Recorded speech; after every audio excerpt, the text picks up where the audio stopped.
All right, and we are live. Hello. Hello. Yay. All right, thank you for our 12 and growing viewers to our first ever panel live here in the Dudes and Dice and as well as the MGMN page. It is a collaboration between the Metropolitan Game Masters Network and, of course, Dudes and Dice Davao. And we are here with our lovely panelists. Today we will be discussing about finding your style in game mastering.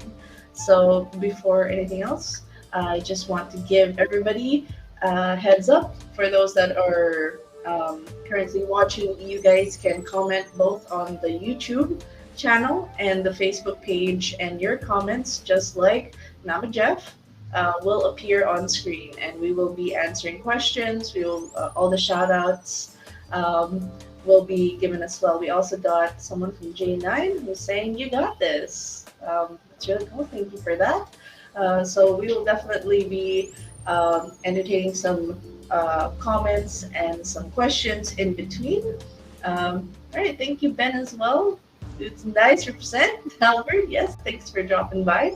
So yeah, if you guys have any questions, you guys have any comments on whatever things the panels will be discussing, feel free to share that. We're all ears. We're here to have an interactive conversation with you guys.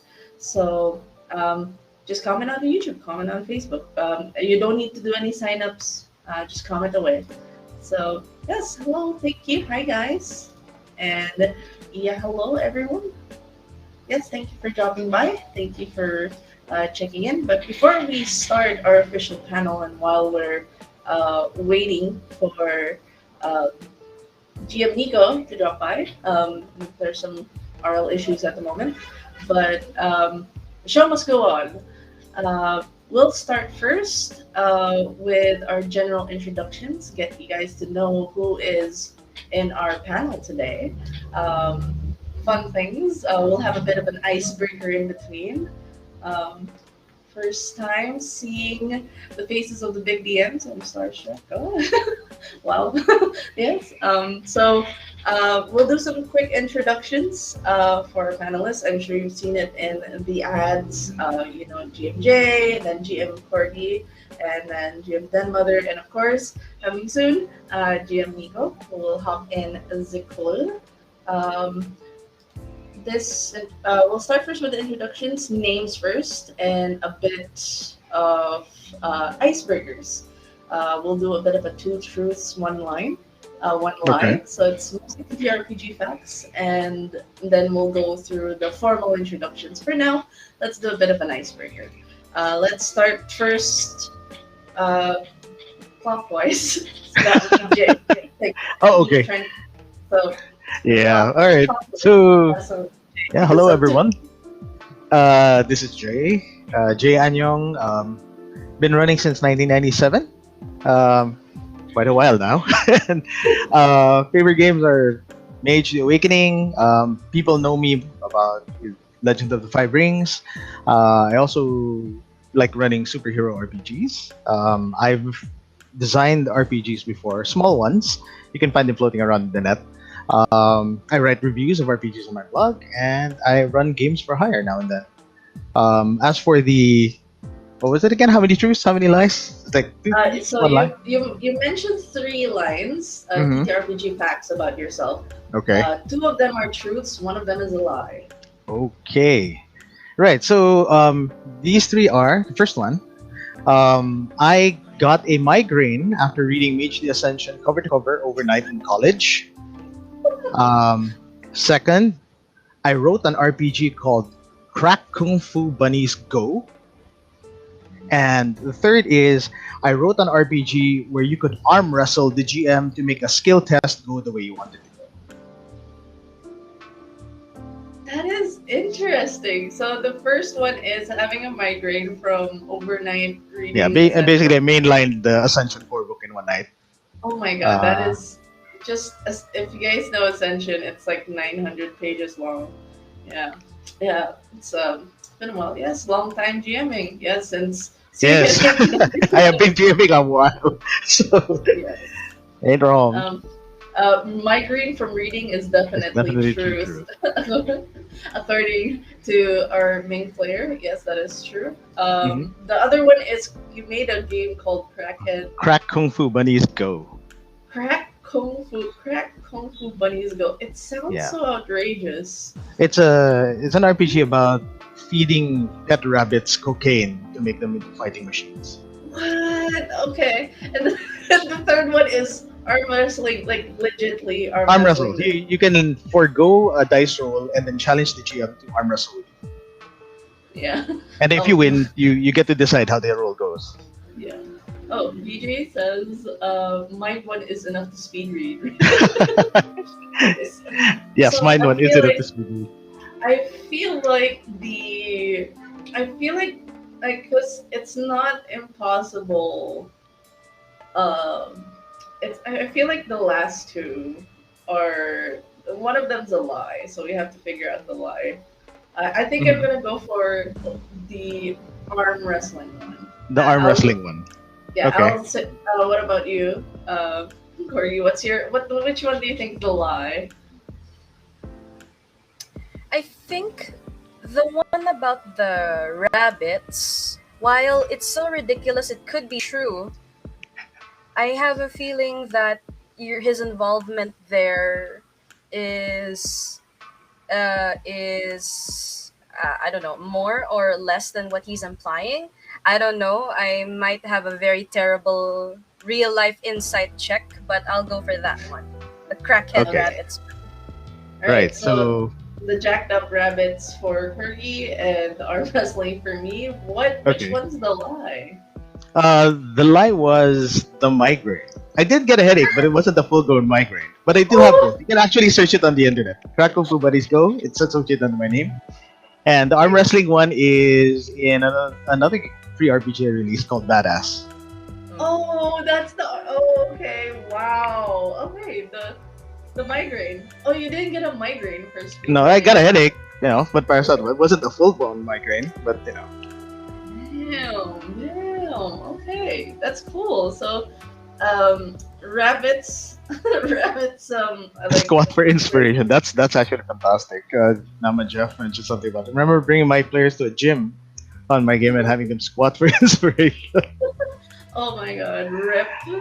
There's an There's- RTD RPG named Badass. Yes, I am. I wrote Badass. I released it for free. I'm currently working on the second edition called Son of Badass, or SOB for short. Yes. So you guys can check it out at philgamer.wordpress.com. It's a lovely overlay thing over there. on the- Yeah, we'll share stuff.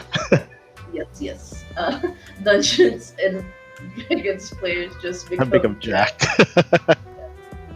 It's just one arm though, like one giant arm and one tiny arm. That's really cool though, the arm wrestling one. So that's yeah, because like there are some games which we will discuss later on that don't use the usual dice. Yeah. They use other things. So that's definitely cool. So let's thank you for that introduction, Jay. Let's go to you, Corgi, your lovely introduction and your two truths and one lie.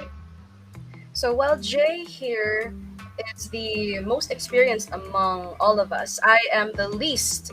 Hello, my name is Marielle, aka GM Corgi. My Facebook page is the Corgi Familiar. I've been GMing for 3-something years, and I've been in TRPG for 3-something years. It's something that I've always been interested in. I just got into it later in life, and while Jay is the most experienced, I'm the one I would say the one with the least experience in this panel today. I think I'm getting the most benefit from more so than our audience because I'm actually here learning from my senpais, and that's amazing. Anyway, two truths, one lie. The first one is I have a character with a corgi mount which they ride to battle. My second statement is my first character, when I played my first game, I had no concept. I just randomly generated it. And the third one would be when I DM'd my first game, it was in the middle of a work shift. Oh, like That's pretty tricky. the third one's very relatable. Oh, and just want to say, You did it too, didn't you? shifty guys. I don't know what you're talking about. Like, lunch break. Tara, guys. What do you mean lunch break? I just log in, work, and I'm working on chat support. It's not active. Let's go. This is live, you know. I mean, You're on the record. Hi. Hello. Just letting you guys know though. Yeah, what's your guess? What's your guess for? Before that, Corgi says she's the least experienced, but I will say, like, she's given a lot of tips in Roll20 that I otherwise would not have known if it weren't for her. So, experience varies. She's well versed with tools. She's also good at 5e rule sets, and like immediately throwing the mechanics like, oh, this is the spell, this is the thing. So it's really, I just wanted to throw it out there. But I feel like the first one feels like a truth. The last one is the truth. The random generated one feels like a lie. So Yeah, I don't think we're allowed to like ask follow-up questions. Like, what did you end up playing when you randomly generated everything? Are we allowed to ask? Is that allowed to ask? Is that allowed to be asked? Yeah. No, Okay. No, it's fake.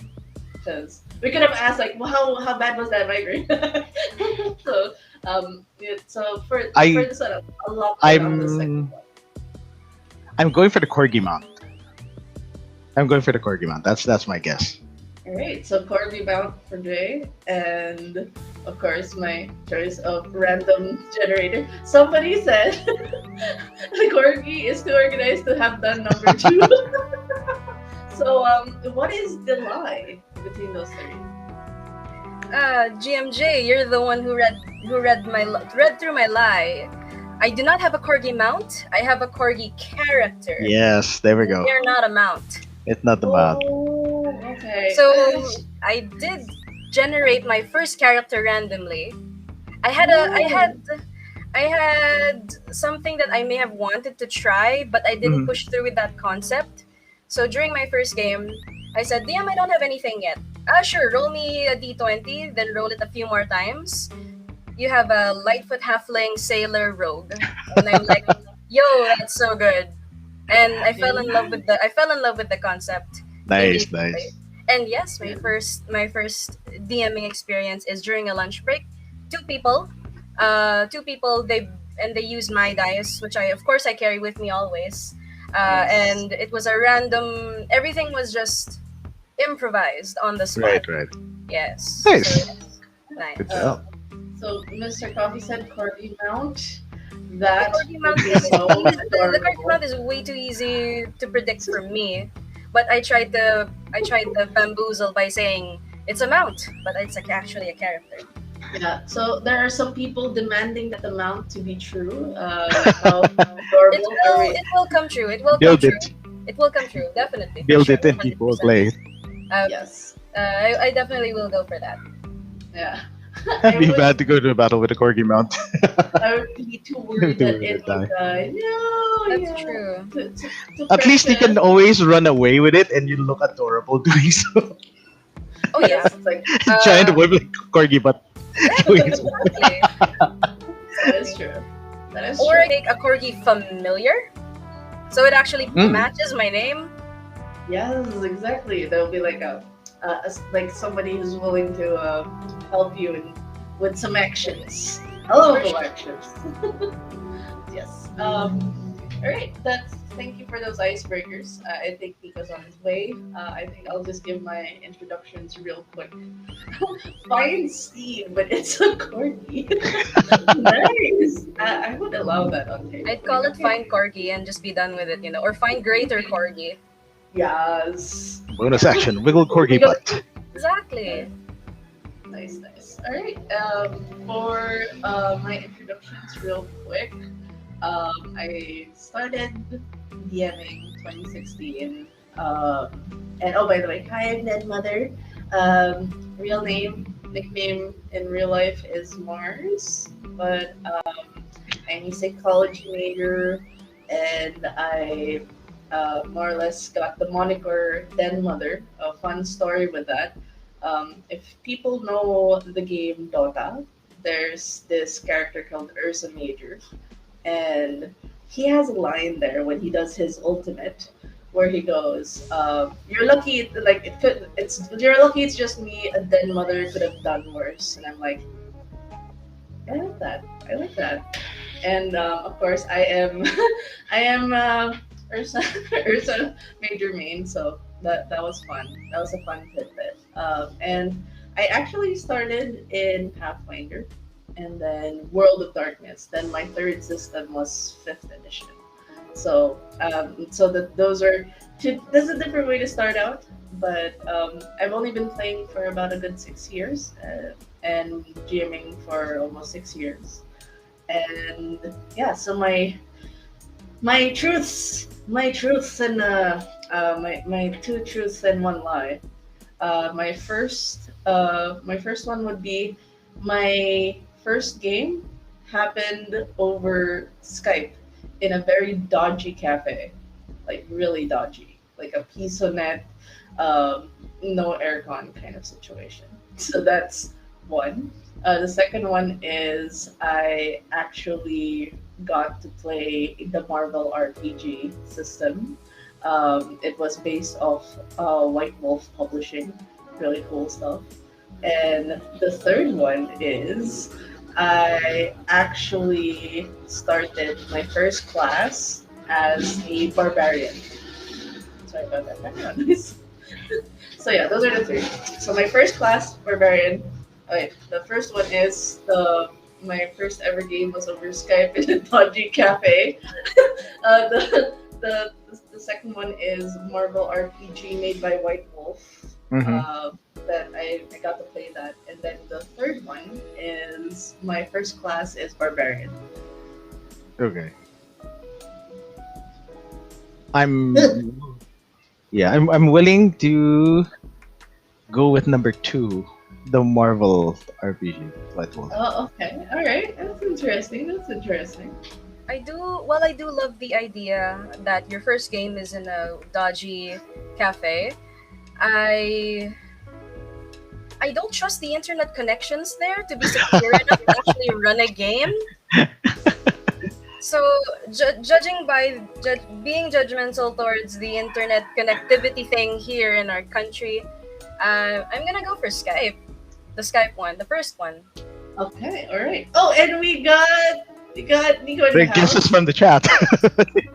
Okay, we got a few guesses. Feel like it's a spellcaster. Oh, that's interesting. Barbarian. I like that. Marcelo. So, number two. Somebody went for number There we two. go. Hey, Nico. There we go. Nico. Oh, Hello. your name? Why am I DenMother too? Your DenMother. Alright. There are two DenMothers. There we go. Simulacrum. Yes. So we were just doing the icebreakers, two truths, one lie. You can join in real quick. There's three choices. One of them is a lie. You have to figure out the lie. First one is my first game was in Skype in a very dodgy cafe, no aircon, really, shady. And then the second one is I played the Marvel RPG game made by White Wolf, and I really enjoyed that. The third one is my first class as a barbarian. Okay. Jay picked Marvel RPG. Corgi picked the first one, the Dodgy Cafe. And what's your choice? I say, what's the last one? What's the last thing? The last one is the Barbarian. My first class is a Barbarian. I would say Barbarian is the lie. Okay. All right. So the answer for that actually is number two. I am Okay. I'm not a Marvel fan. Sorry. I mean, I like the movies. The cinematic universe is great. I will say that they're better than what DC did. But I played the DC RPG and the Street Fighter RPG, actually made by White Wolf, not Right. not the Marvel RPG. Yeah, I didn't touch BJ it. got that one too. Yeah, nice one. Thank you. Yes, the Marvel RPG is the lie. I think it's like, yes, someone.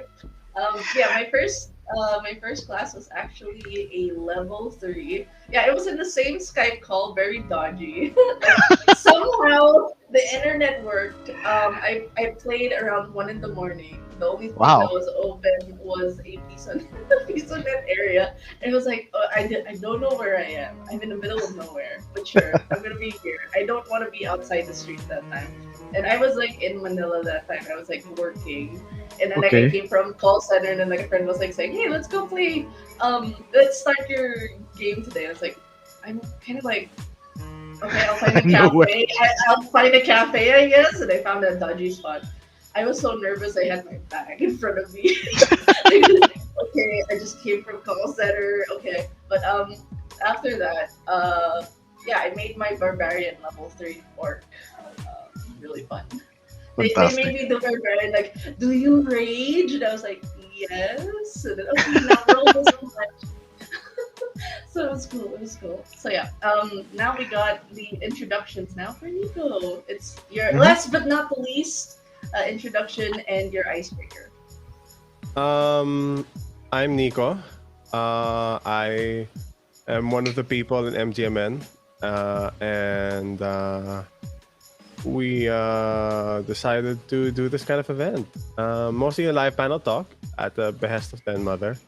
And then we were planning also for a workshop, which we're having tomorrow on the MGMN Discord server, for new perspective, new GMs to learn about different things. Denma's handling several topics. Oh, hey, Aldrich. And then I'm handling, what am I handling? I am handling the Art of Improv, winging it, and adventure design tomorrow. Yeah, nice. As for my 2 truths and 1 lie, we are managing. Not managing. I am. My very first game was at my cafe. My very first.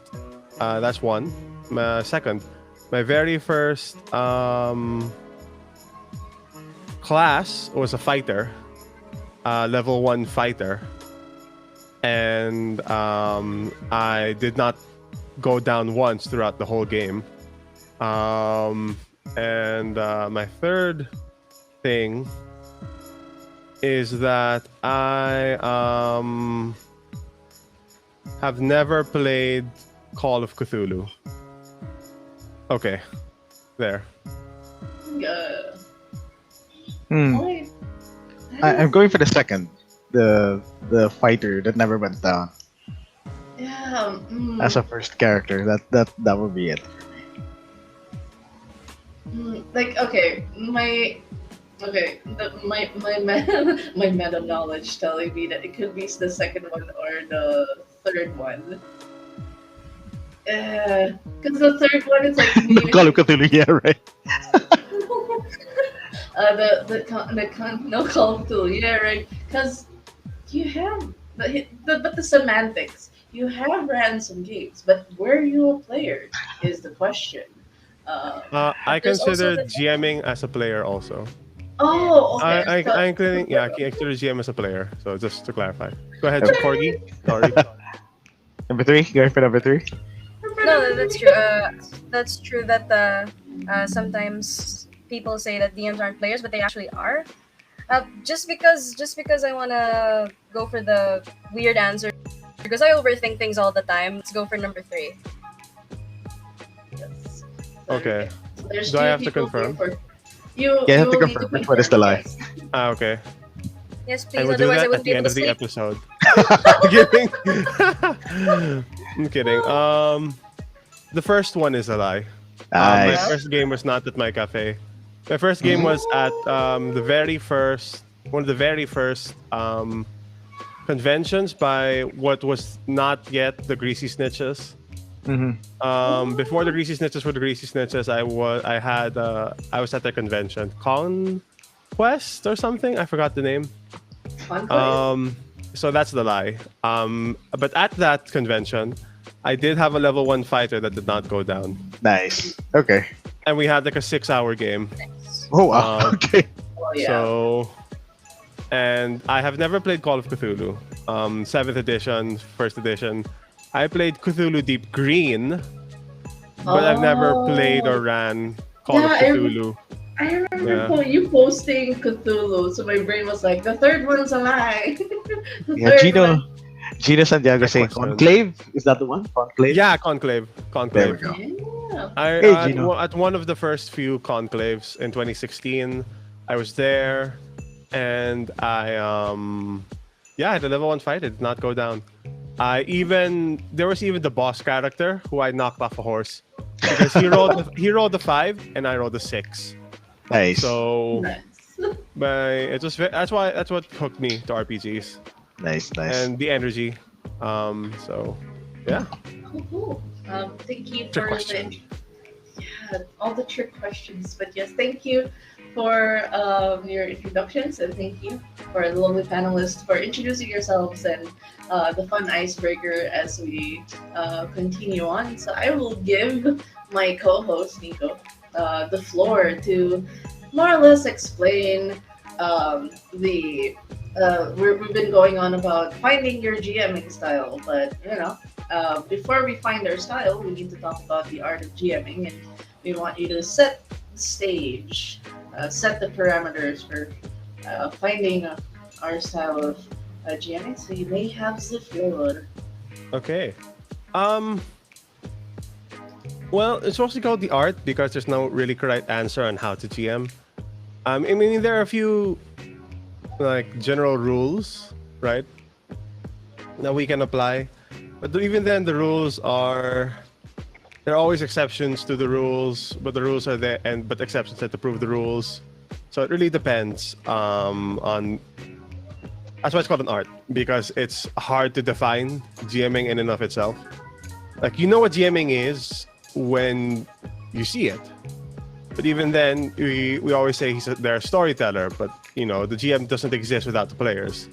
So they're not the storyteller in and of themselves. We can also say that the GM is a facilitator, which is accurate. That's one of the more accurate definitions. But even that's lacking in the nuance and the details. Like when you tell a newbie, like, "Oh, the GM is a facilitator." What do they facilitate? Like, that's the first question. So that's why we call it the art of GMing, because it's very it's not something that's immediately intuitive to many people. It is what you've experienced the hobby, like, oh, so this is what they do. How do I put it into words? So that's why we always recommend, that's why we call it the art. As we also say, there's no one style to GMing.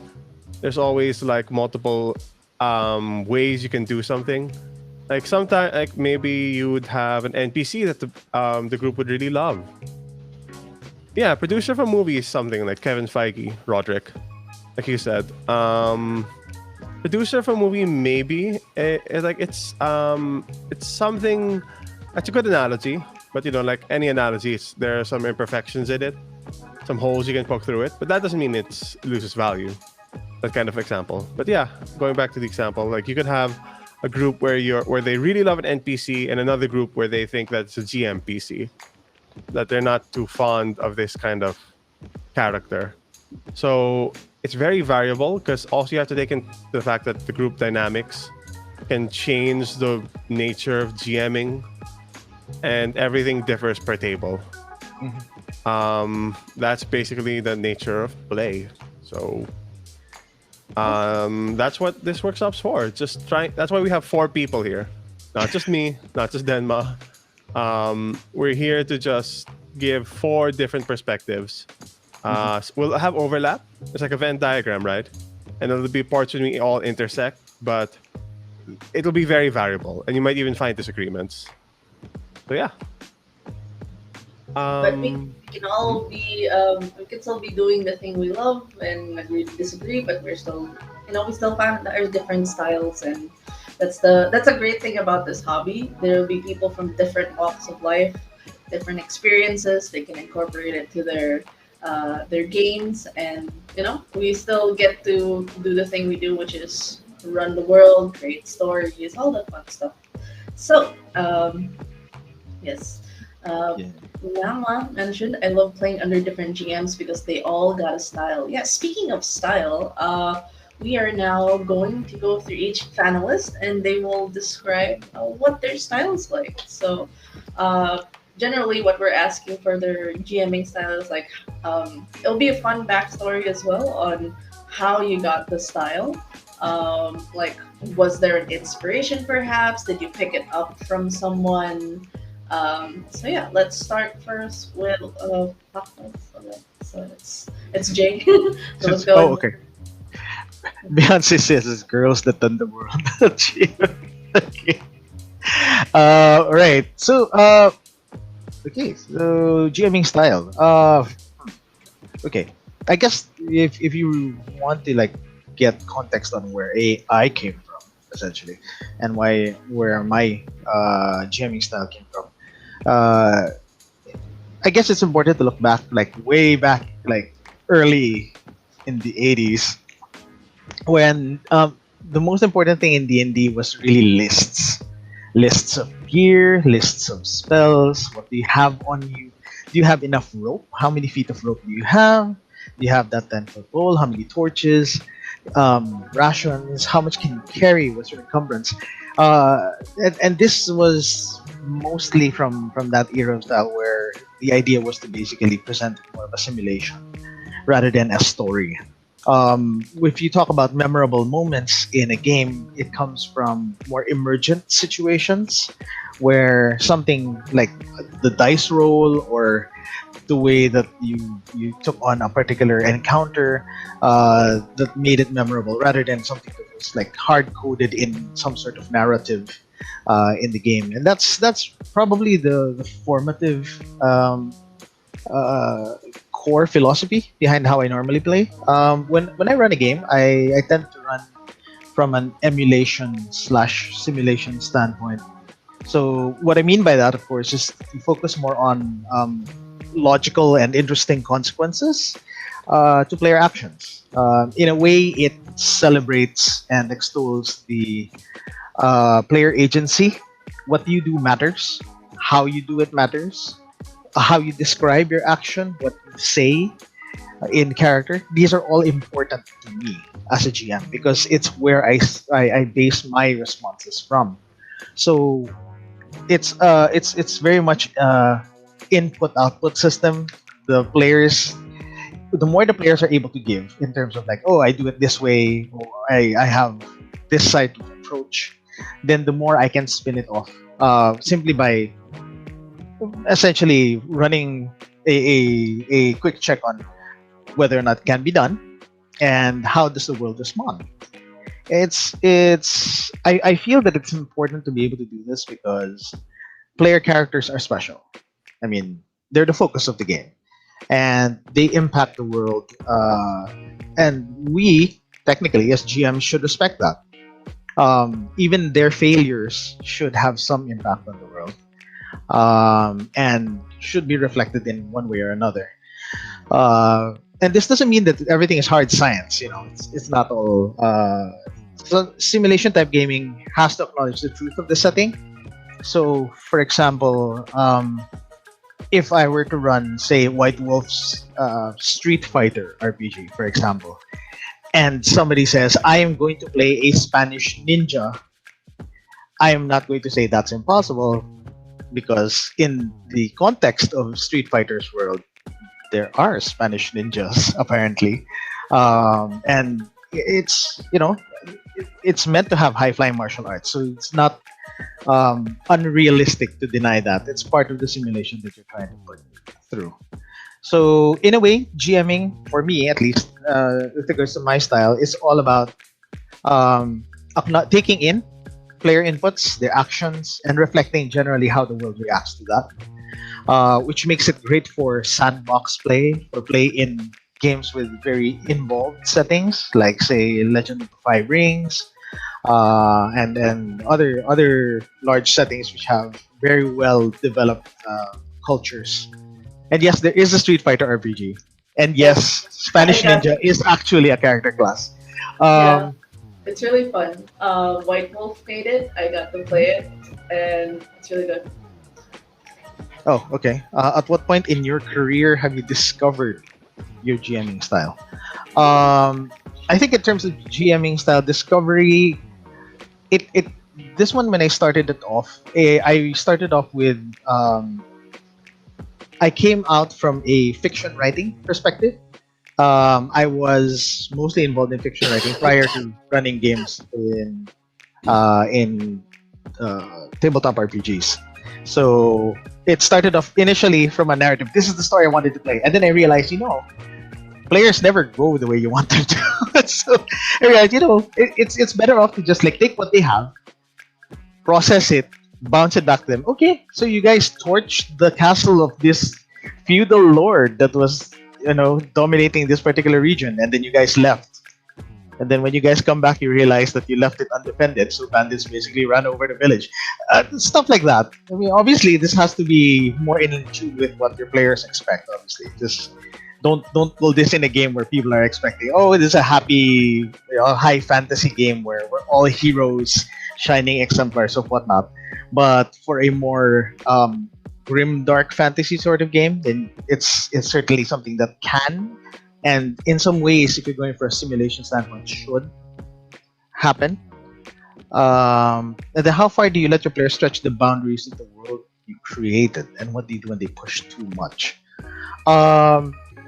Okay, this is something that needs to be addressed early on before you run the game.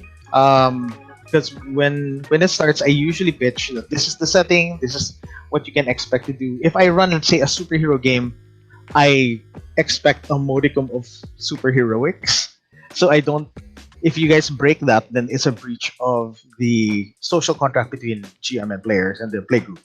So it's not about just letting them run in the sandbox. Go do whatever, and then don't hate me when Doctor Doom slaps you down and kills you. It has to be something agreed upon, even before you start the game. Yeah, that is true. So Yeah. thank you for discussing your style of gaming and answering a few questions from our comment section. Keep it Yeah, coming, sorry. guys. No, it's really good. We'll definitely give first we'll go through all the panelists. Yeah. Style of jamming. So after Jay, we got Corgi, your typical GMing style. You can actually incorporate some of the questions from the chat, like how did you discover it, and like your preference of play with a player, and does it change? So we'll give the floor to GM Corgi. The best part about being the youngest among this panel is that when you ask me about DM style, I'm like, I don't know, or rather, I'm still discovering it. So I have the convenience to say that I have yet to discover truly what my GMing style is, because I'm experimenting with different kinds. I notice some consistencies here and there, and I notice that I really enjoy it when some DMs do it this way or that way. I like being able to interact with the world enough so that, hey, I remember this even though I played this session like months ago, and it's embedded in my memory. I write it down. There's experiences. I keep track of the random trinkets that they were given, even though they're mechanically they don't grant any mechanical benefits into the game. It's just for aesthetics, etc., etc. It just makes it more memorable for me. But I do notice some consistencies when I run my games is that I like it to be digestible. I like it to be immersive, perspective driven, maybe cinematic sort of, where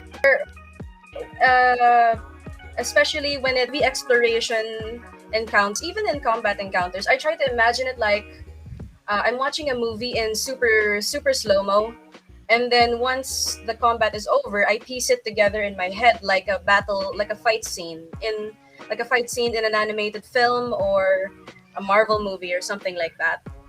And I like it to be digestible because I work with a lot of newbies. So if I dump a lot of lore on them, they're not gonna. Neither would I, except I should because I'm a GM. That's why I do. But if I weren't, I don't think I would. So I try to focus on, say, what the people will see, what they experience. So when they enter a tavern, I don't go right into the nitty gritty of what their mission is. I tell them what it smells like, what it sounds like, how many people are there. Do people like watch them? Do people immediately welcome them? Does the bartender offer them beverages or food or a menu, etc., etc.? And of course, I also try to engage them, especially the shyer ones. The shyer you are, the more likely I'm gonna call on you, so that you actually interact with the world. Even just the bare That's a minimum, good just one. the bare minimum, I will be thankful for, because that's already a huge step for the shyer people. I should know. I used to be like that. I still am, in a way. I try to get them to engage. I try to get them to tell me how their character will do this, do that. And when everyone else is interacting on their own, that's fine too. So I try to play it around like, oh, guys, this is happening simultaneously because this person is going here, that person is going there. Let me just get back to you. Let me get back to you after I resolve this situation. So I try to uh, tell them the story, how they the characters perceive it. So it's not everything from a macro perspective. I'd say it's from a micro perspective because it's from one individual or the group. And what else? Digestible again in a way that is very very easy for them to grasp, so that they don't have to worry too much about what they should do, because they're free to do this and that. And of course, freedom of choice doesn't mean freedom from consequences. That's why. Oh, you decide to veer off from the group to gather more information. Sure, you get more information, but in exchange, your party doesn't know it, and they might be fighting something, and you're way over there, unable to help them because you need to get to them. But yes, I try to give them as much agency as I can, while of course letting them know that your choices will affect the experience, not just for you but for your group. I Awesome. think That's yeah, that's pretty much it. Yeah, awesome style, and yeah, digestible is really good. And I think Namajev said really good tip in regards to introducing newbies to adventure, not getting head first to it. It's really nice. Also, Jill mentioned that Corgi is definitely one of the most considerate GMs, I'm speaking not as a newbie. testifying. Woo! Testimonials. Woohoo! Nice, nice. All right. Keep your questions coming. We'll definitely go through the questions as a panel afterwards. But let's go now to GM Nico on his GMing style. How would you describe it? Variable, highly variable. Because I run and play all sorts of games. Yes. It never. It's never the same kind of style twice. I mean, there's always improv. That's one consistent factor. But like Jay said and like Jim Corky said, fusion of theirs is that I try to respect player agency, but also you ideally players we have to set player expectations. We have to set everyone's expectations to the table that, okay, what kind of game do we want? What kind of game are we going for? Okay, so if we're going for like hardcore knights, Arthurian knights kind of game, I guess we can't really do it. We can't really do it in the same way as we can't really do it in the same way as we can't really do like Monty Python. We can't do Monty Python if we're going for hardcore Thurian Nights. So there's always going to be what I try to do is have some congruence in the tone and feel of the game. Like ideally, of course, there will be laughs, there will be jokes, moments of levity, but I ideally don't want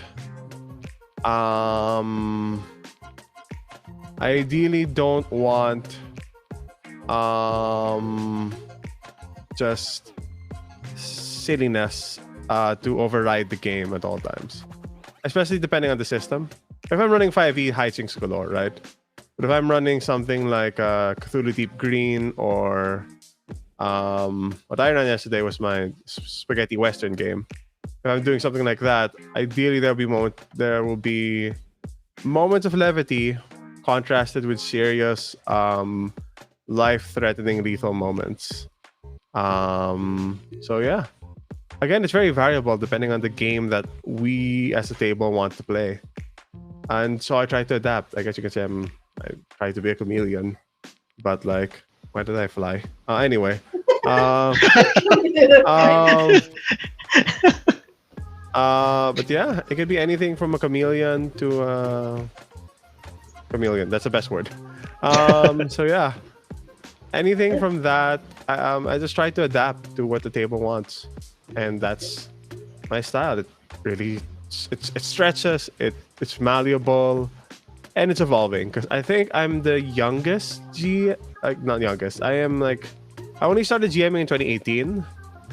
Correct me if I'm wrong. I'm one of the fresher GMs here. Oh, me too. Oh, hey. Corgi and I are the same. Yeah. Christ in 1997. The OG. Yes. Di pa OG yan. OG 1978. Di ba hardcore guys? Yeah. So Hey, thank it wasn't- you for- Sorry, I was still in kindergarten in 1997. Oh, See? like we're all still younglings. And Hey Lance, yes, the Minecraft decor. Yes, thank you for dropping by, Lance. Yes, Lance is one of our COC Cult Cthulhu keepers. But yes, thank you for that variable style of GMing. And Geezer man. yeah. So last but not the least is my. Do I have to share? Like everybody had good answers. Like okay, we're on to the next segment. It's the best for last. Yes.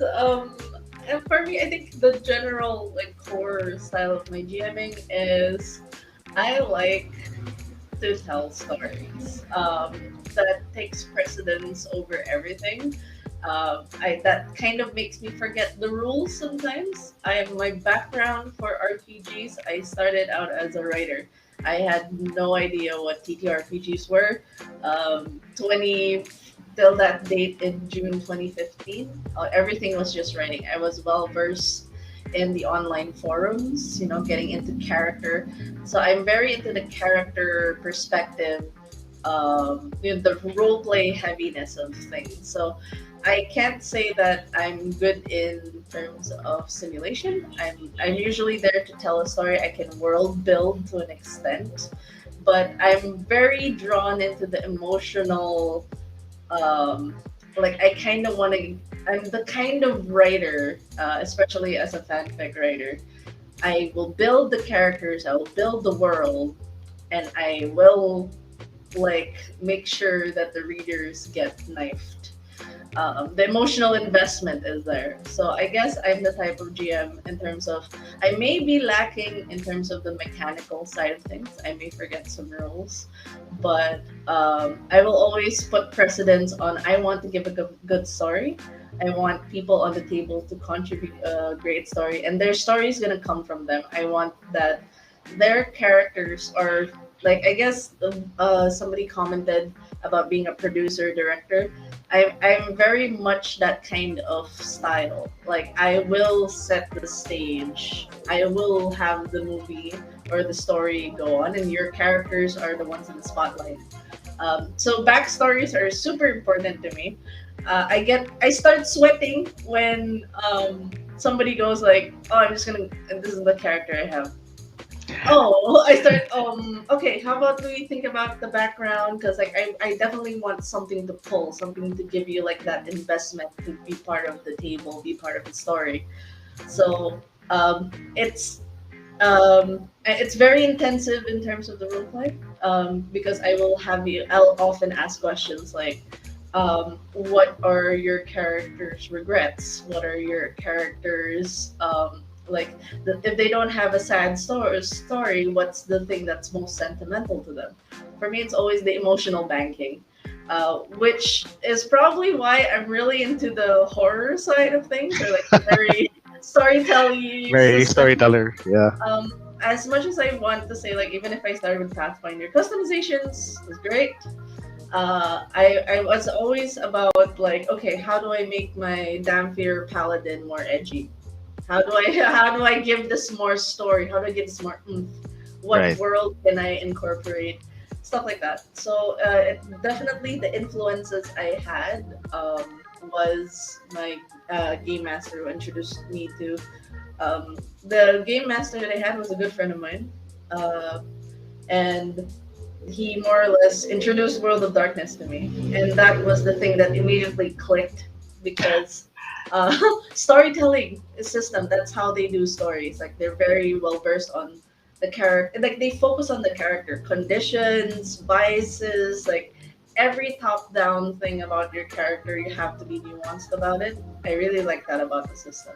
So in terms of style, fluff story.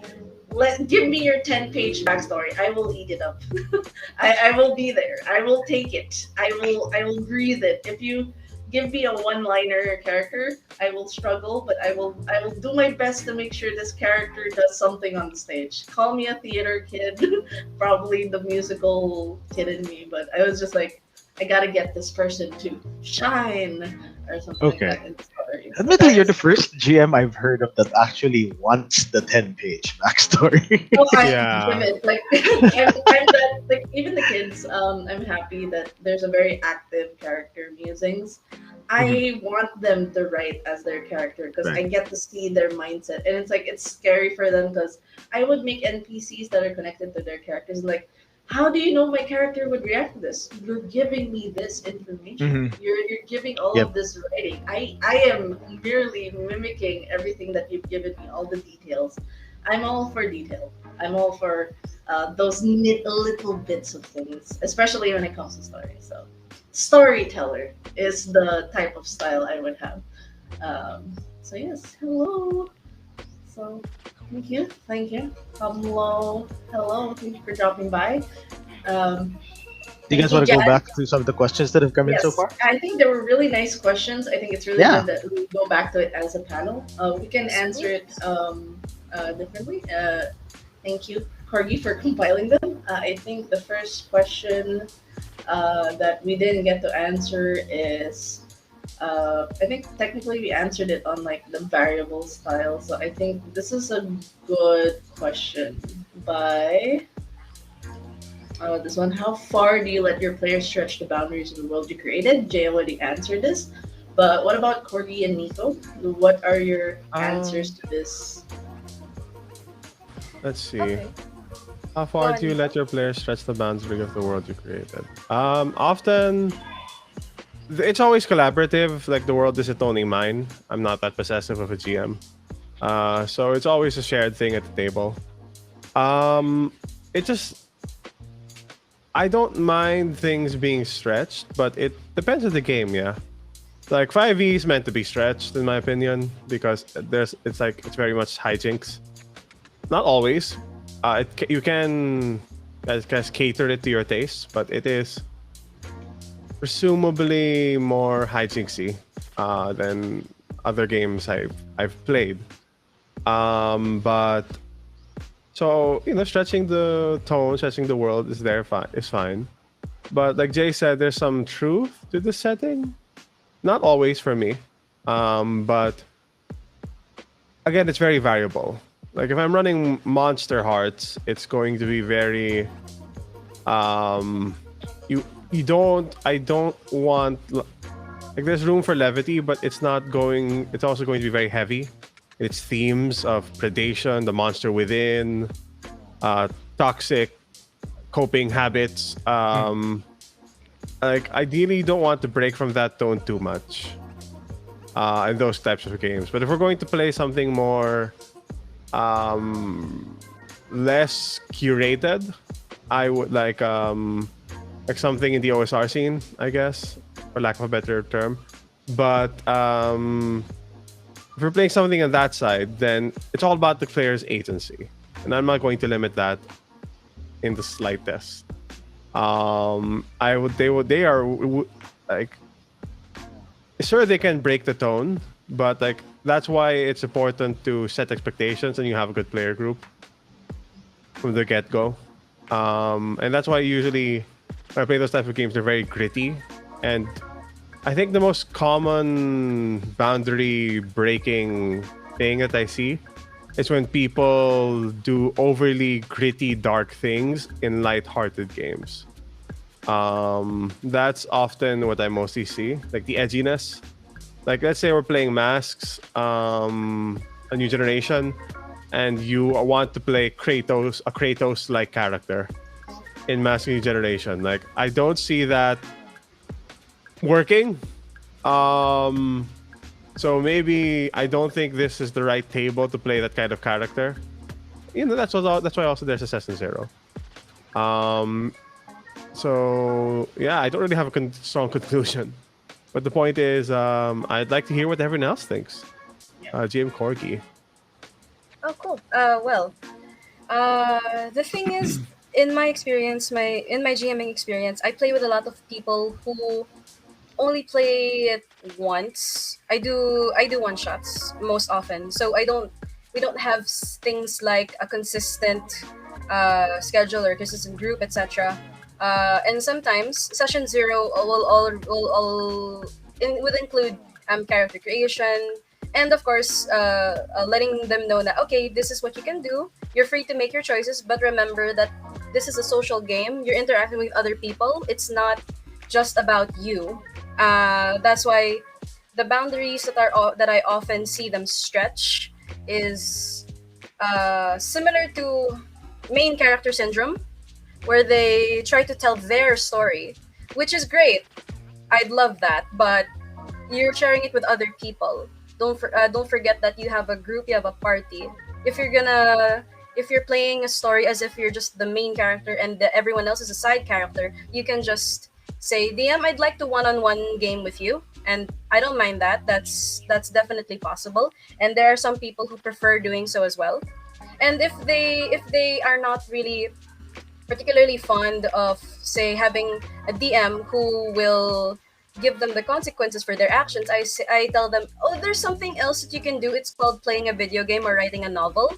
That's great as well. But remember that there are social contracts that need to be followed, and of course being considerate of what other people will feel. So if you are say a character that is okay with selling other human beings, I would say that I will tell them, hey, what does the party think of this? I'm in and said, hey, as a person who used to be sold to other humanoids, I'm very uncomfortable and disagree with this idea. So I tell them, see, your companions are not really agreeing with what it is that's with this idea that you're giving. So I make sure that they never cross that line. They never cross that social line, and I need to make sure that they actually draw those lines first. That's why I make it a point that if there is in-game content or themes or roleplay that is triggering to you or something similar, please indicate it by letting me know using our safety tools or such and such. So those are examples of boundaries that are being drawn. A lot of people do not like that there are safety tools, but it's something that I implement. It's a boundary that I make sure to never waver. And if that's not what they like, then it's okay. You can find your own group, etc., but I'm glad that you gave it a try. There's also what do they do when they push too much? Well, yeah, you can take your boundary pushing character elsewhere, or make a different one that actually will respect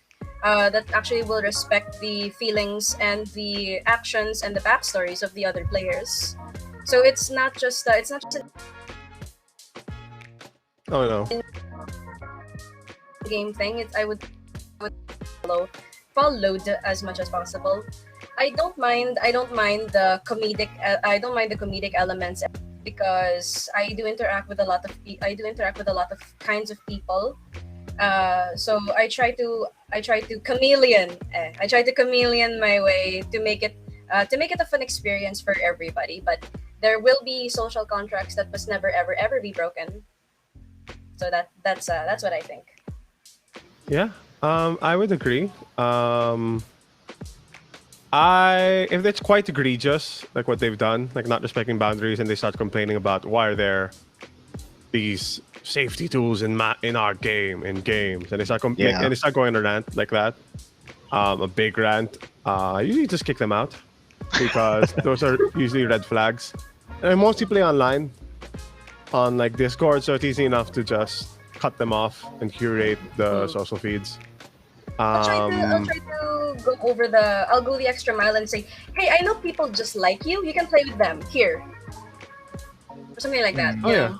So they can at least find a group that they're willing to engage with, that also do not find the need for safety tools. At least they find a group that they like. Yeah. At least. I try to be compassionate. I just tell them why they're not a good fit. But if they take it personally, then that's not my fault anymore. So I think that's one example. For the next question, we have.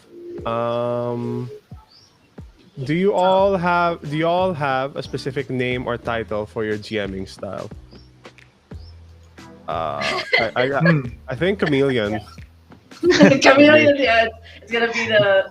Yeah, I was about to say that we should have like a secret game where we all try to slip chameleon into our answers or something. But Oh, we have a chameleon monster in our games. Could work. I think mine's just like default storytelling. Dot. Yeah, storytelling. I'd like to use some words like attempted filming or attempted indie film or something like that. Cinematic. Or Something like movie that. draft or Yeah. cinematic. Yeah. I'd say movie draft because it definitely needs some polishing and stuff. Corgi Cinematic Universe. CMU. Yeah. Corgi Cinematic Look out for CMU. that. Look out for that. Yes. Oh my god. Like phase 4. Jay, that leaves you. I'm not sure actually. What sandbox? It's just more of simulation of sandbox. So Thundercat style. the Thundercat style. Apparently, there's the Thundercats represent. So, but yeah, no. Actually, I wanted to react a little bit to what Corky said about certain players with the main character syndrome. Yeah, I think I know this is more of a player advice thing, but the best thing to do is pattern yourself after Batman and Wolverine. Both of them are cranky. They assume to be solo characters, but they have families bigger than most of the other superheroes because they're actually very decent father figure types. So please play that way. You can look like a solo, but take care of the entire party at the same time. More on that in some other talk, but yeah.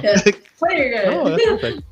BJ David, if you could put the music genre on your GMing, what would it be?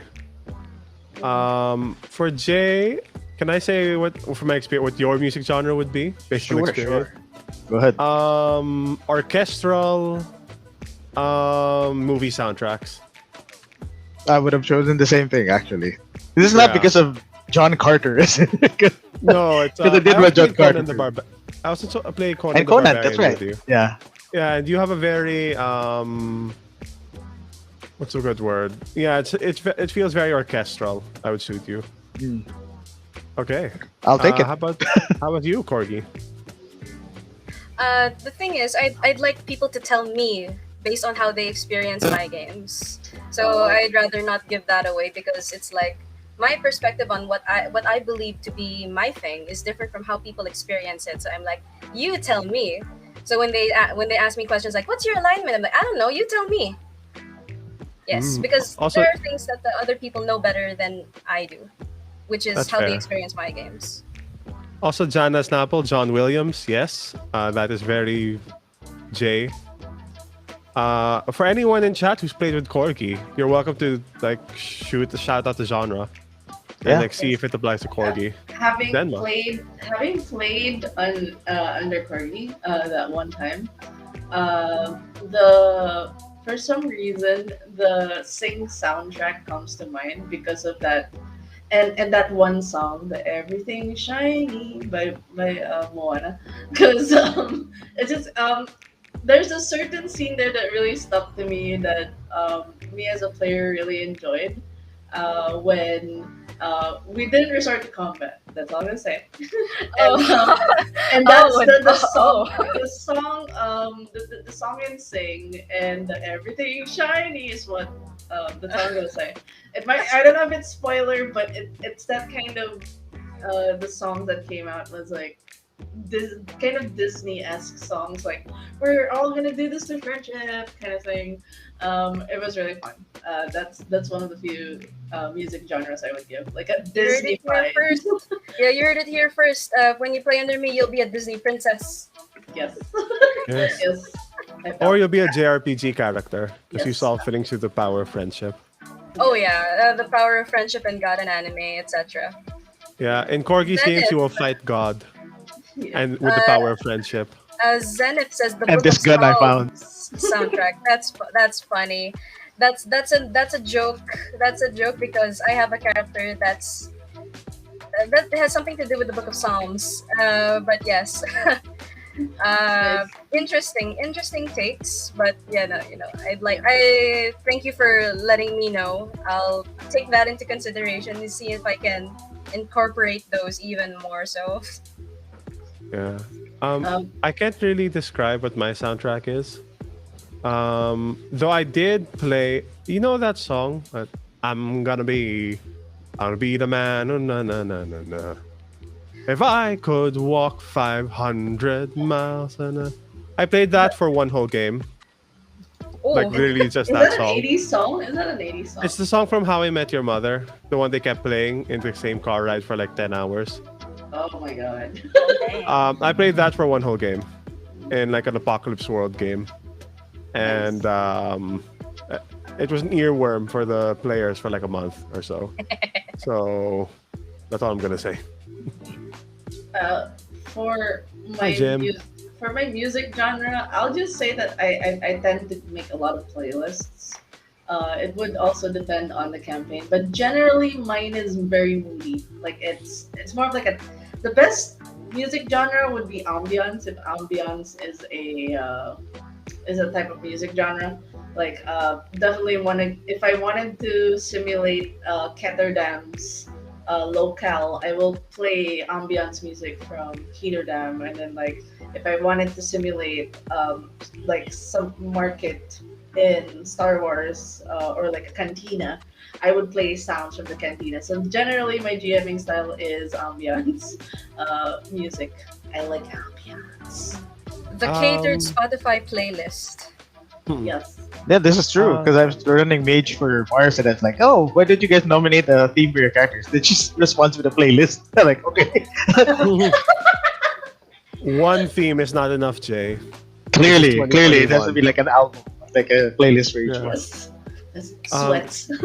I will make a character. I'll make a JoJo character in your mage game, and I will name them after just different musics from the 20th century. That's Like okay, as White long as you Album or don't mind something. going up against the nemesis named Duran. So we'll be fine. Okay, Beat my spell, hungry like the wolf. yes. Actually, use that in a Supers game, but anyway, that's a different story for another time. Jan is asking, have you guys used? Are you all familiar with Microscope? He's asking if we've used. I've it as heard a about weird it, but I've tool never for used world it. building. Yeah, I've heard about it, but sorry, Oh, no. I'm the only one. Yeah. Okay, a microscope I don't use for my games. I use it as a game in and of itself. I play it as a game to just enjoy and play with friends. I played twice. One was a fairy court. One was a supers game. Second was a supers game. The supers game was fun because we made the Super Pope suplex the president of China into a crater or something. What? Yeah, it's just weird. But the first one was more serious. We had fairy courts, and they were literally they were literally courts of law. That's how we did it. What is microscope though? If It's it's a game by Ben Robbins, who is also the creator of the West Marches style of game. He created the word microscope as a game for players to build their own worlds from scratch. It's very good. It's very robust. I recommend you all play it. He also made one called Kingdoms, which is about I forgot the title, but he made something about creating dynasties or like lineages of families. If you're making like something where that's important, like a BattleTech game or something, then yeah, Ben Robbins made great tools for that. Cool. The question on modules, we'll definitely tackle it once we get into the genre conversation, which we'll be doing in a bit. I think we might have to take a look at her. We have a lot of questions and we're happy for the questions, honestly. We'll try to get back to them as quickly as we can. Can I fast track a question? Just because it's very important. Yeah, sure. When you guys started out, were you nervous at first? Or were there personal stuff that you took a while to overcome as you run games? If so, what helped you become more comfortable being a GM? I just wanted to bring this up. Bernie, thank you for that, Bernie. Appreciate you. Yeah, it's a very important question because I know a lot of new GMs struggle with some social anxieties in this regard, and I feel like it would be a very salient point to bring up. So yeah. I can go first, I guess. It's contrary to popular belief. I always tell this to the Den kids, and I tell this to everyone. I was actually, I had selective mutism as a kid. I could not speak up until I was 6. I had problems with speech. You guys can actually note, if you guys listen, I really talk very fast. And there's like certain words that I can't pronounce properly. I can't pronounce R properly. I really say it fast. There's some mixtures of words that would make me stop talking, so I would like stutter. I do have that speech problem, and I do have a very strong social anxiety for like talking to people, and in general just being around people makes me very anxious. Calls, I end up crying over calls. I don't know how I survived call center, but I did. Those kinds of things. Those are really legit things. And game mastering, first it was initially just me saying, I'm going to put myself in situations where I am forced to talk. Debate clubs, speech clubs.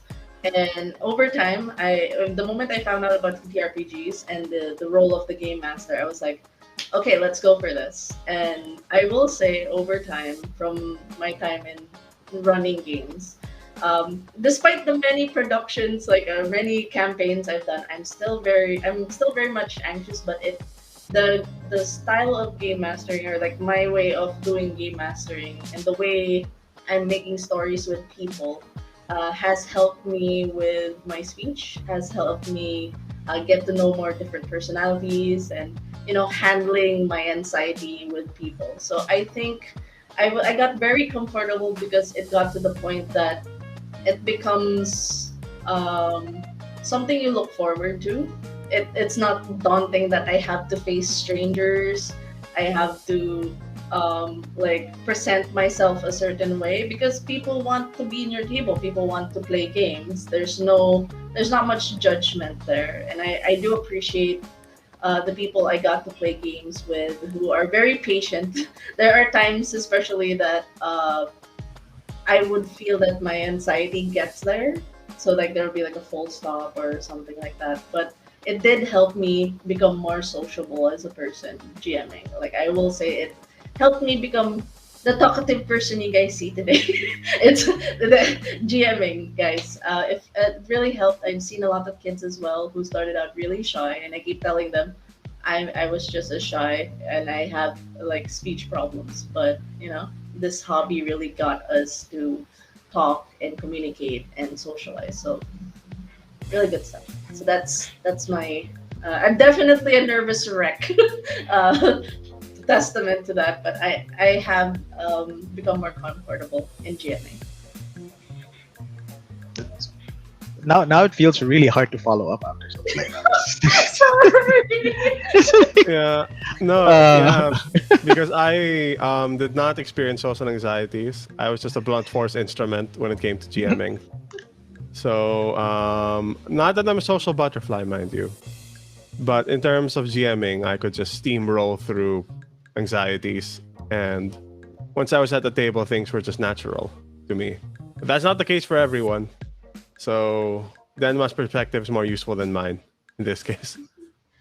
Just guys, don't feel like you can't be a GM because you're shy or stuff like that. It's with the right people, with the right community, with the right like encouragement, and just believing in yourself that you can tell a story. Anyone can tell a story. Anyone can run a game. That's yeah. That's just a takeaway. Not my thing. Just anyone can be a GM kind of thing. Yeah. So yeah. What I worked on myself before, though, I was really shy also before. But that was in college. That was way before I started GMing. So it's just a matter of working on myself to the point where I felt comfortable enough that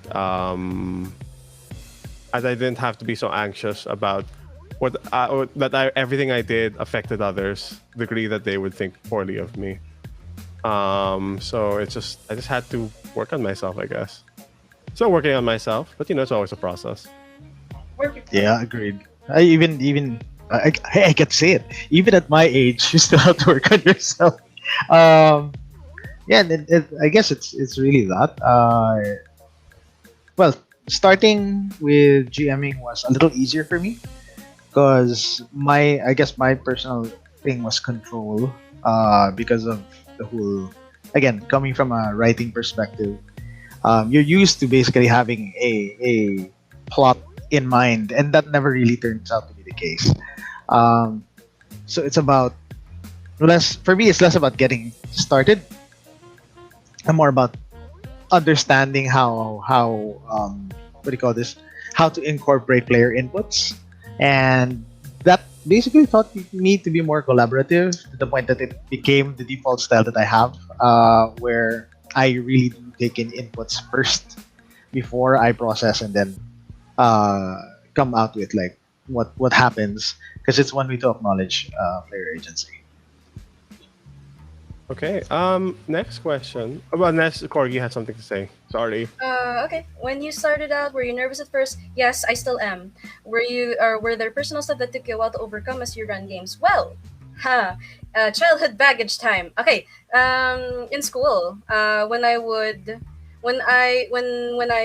recite in class, I wasn't the kid who would raise her hand unless I was super confident. And those times when I would be super confident, I end up tearing up in front of the entire class. And I would say, nope, I'm stage fright. I do not want to talk in front of people. I do not want to engage unless it's a group of people that I feel comfortable with.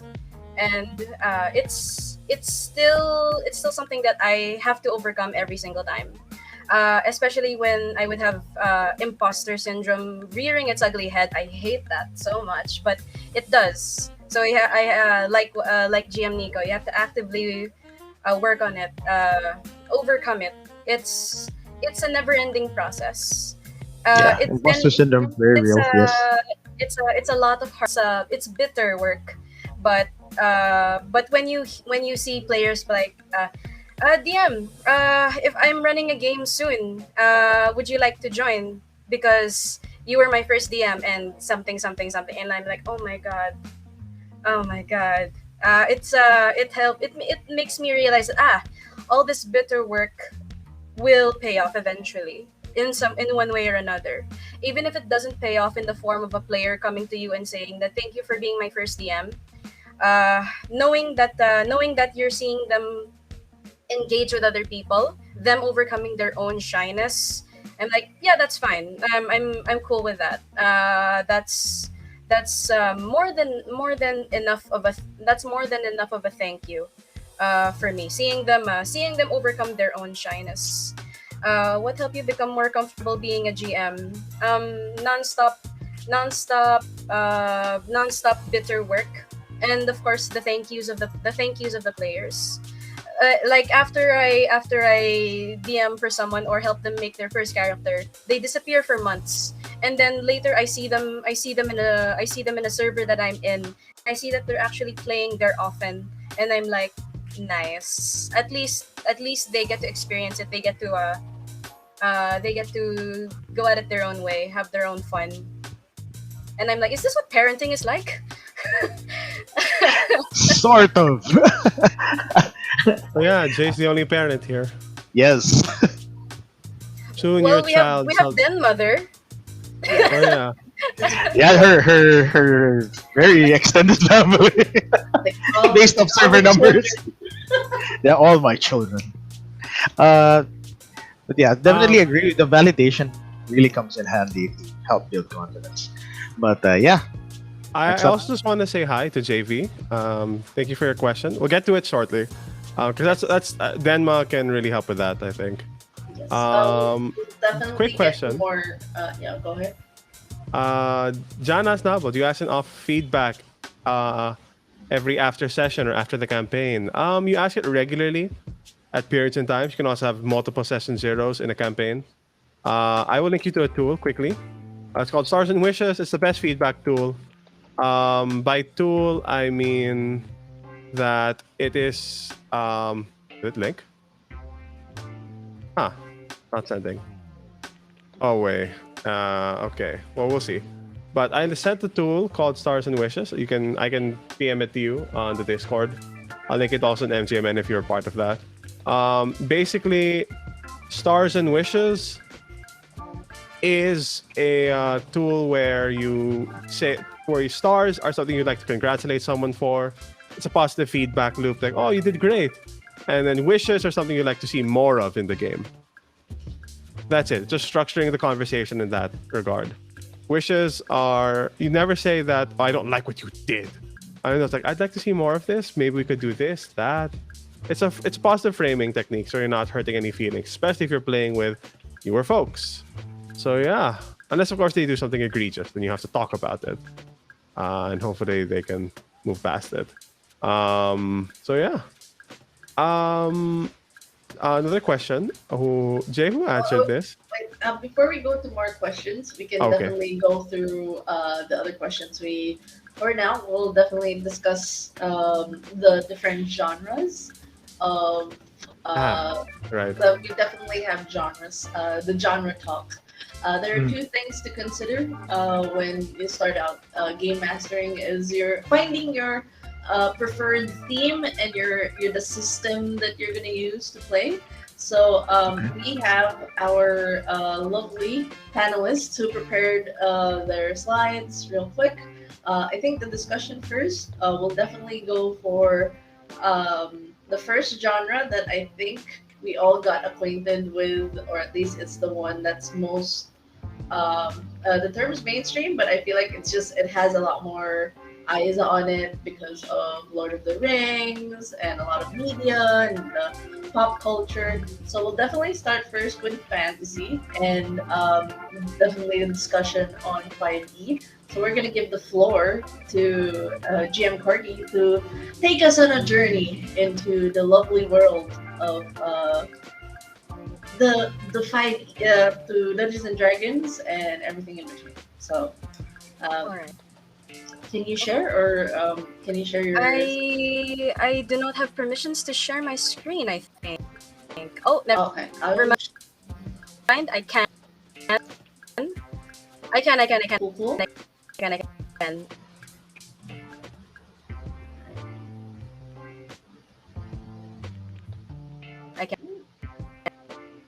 I got it. Okay. All right. For taking on mentees, yes, we do have a. I think there is a thing on Facebook called the mentorship feature. Dudes and Dice actually has it, and we also have like a uh, process for it. So if you want to apply for um, mentees, if you want to, you can actually reach out to one of the panelists if you want them to be your mentor for GMing. Hmm. Oh no. Her internet. Oh, I returned. Have I returned? Yes, Yes, you have. Okay, Nice. cool. So, I totally did not prepare this at 6 in the morning. Nope, definitely not. No, I'm a professional. I know what I'm doing. So let's do this. Because under fantasy, there's a lot of other subtypes of fantasy. I totally did not Google this at from 3 a.m. to 6 a.m. and I totally did not prepare this in within like 30 minutes or something. No, definitely not. No, nuh-uh. The eye bags in my eyes are just for show. Okay, let's go for the different kinds of fantasy. We've got mythic fantasy, which deals in a specific mythology of a certain pantheon or certain culture. And of course, we can't say mythic fantasy without talking about local, which is the islands of Sinauna.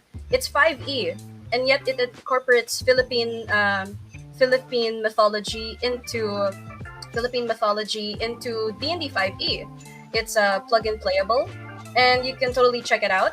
I plan on checking it out myself someday. Eventually I will.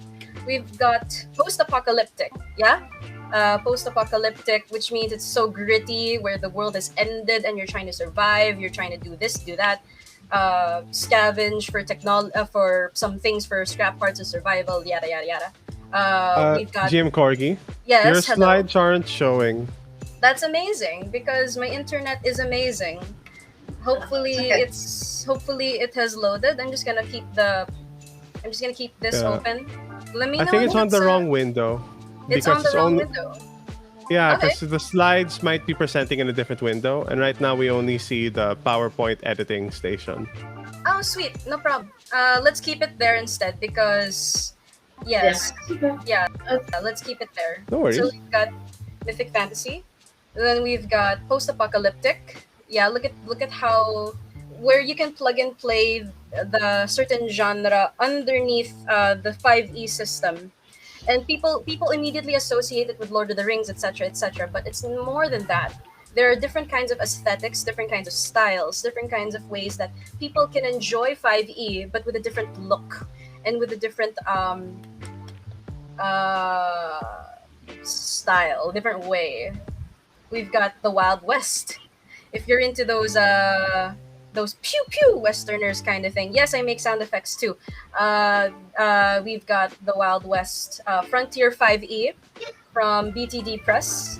I have the links there to the actual places where you can find them online. So we've got sci-fi. Of course, who wouldn't want their laser guns, their lightsabers, their high tech, and yet they incorporate D&D. And instead of calling it magic, they call it high technology or AI or something like that, right? Who doesn't love these kinds of things? Grim Dark Fantasy, Dungeons and Dragonheim by the Dungeon Dudes and Ghostfire Gaming, where it's a lot more gritty. It's where the edgelords might enjoy themselves more. Actually, Curse of Strahd, Out of the Abyss, it incorporates dark themes, gore, horror, something like that. I just didn't incorporate Curse of Strahd or Out of the Abyss here because they're already really popular. Of course, magical realism. So it's a magical setting, and yet you can incorporate practical things like this nice Kickstarter over here by YouTubers that I really like, Just Jackdaw, and who created Hiliana's Guide to Monster Hunting, a 5e supplement where you kill things, but people always say, I want to harvest this monster's tooth, the scales, the saliva, the blood. And then this supplement lets you incorporate how useful these scrap meat, scrap teeth, whatever. That's really can be. neat. I saw it Awesome. and I'm like, bruh, I totally. Yes. I'm checking that out now. There's steampunk. I think we can incorporate Eberron into this. It's Yes. got espionage and of course steampunk themes. I just include it here because everyone knows Eberron already. Not enough, but yeah. So we've got Dungeons and Dickens. I actually don't have a link to it because I only saw it as a blog post. But of course, you incorporate steampunk elements into your 5e campaign, into your depending on the kind of world that you're building. Yes, especially if you are more focused on creating a homebrew, you can use a lot of these supplements. And of course, we've got high fantasy, so Lord of the Rings. Yeah, Adventures in Middle Earth. It's 5e, and yet Middle Earth. Who doesn't love Lord of the Rings, right? Or who hasn't heard of Lord of the Rings and hasn't watched it or something? Yeah. So that's the vanilla classic. I don't know the words, but yes. D&D. When you think D&D, people think Middle Earth, yeah, or something similar. Low fantasy, where it's where magic has not yet fully evolved. There's no set system like leveled spells, the weave. It's where everything is still new. Everything is still evolving, but there's still the fantasy elements, such as the Wayfarers of the Farwood. They recently did a Kickstarter, and I can imagine things like Shadows of the Colossus or maybe Horizon Zero Dawn. I'm not sure, but yeah, that's what I think about when I think of low fantasy. And damn, look at how beautiful that is. Yeah. Oh my gosh. We've got romance fantasy, which where the RP heavy people might thoroughly enjoy because you talk about heroic antics, espionage, and the interactions and the relationships of characters and NPCs, characters between characters, NPCs between NPCs. It's more focused on that aspect. We've got Blue Rose, and they have that, and you can incorporate it in your 5e, in your homebrew 5e campaign. I think you're gonna love it. The art, maybe Dragon Heist too. Waterdeep Dragon Heist. It can be similar-ish to that. You can't just really put them under one box. So we've got also anthropomorphic fantasy. No, I'm not talking about furries, but it could be if that's what you like. We've got Unfamiliar, Rise of the Tiny Beasts, where you play former familiars and they become the PCs. So things like The Witch is Dead or other systems, other RPGs, you're going to play as cute little tiny animals and they become the main characters of the game. It's a little more lighthearted, maybe with some serious stuff, but you can check this out at Drive-Thru RPG if you like. Last but not least, Asian inspired, or so I could put Sinauna here, but then but it's more on the mythos of Philippine mythology. Yeah, it's more of the Philippine gods and goddesses and the culture, etc. So I found this new one here. It's called Kamon 5. It's a 5e supplement. It doesn't have a Kickstarter yet. There's just this idea where you incorporate it's D&D but in Japan. So if you want a 5e thing but set in a specific place, you could totally find supplements like that. You can incorporate them into your D&D campaigns. I particularly like the magical realism one because you get to salvage the organs of the monsters you kill and use them throughout the campaign. And I really like the idea. It's not just the pretty art, but it's such a oh yeah, why don't we actually do that? I'm pretty sure people actually do.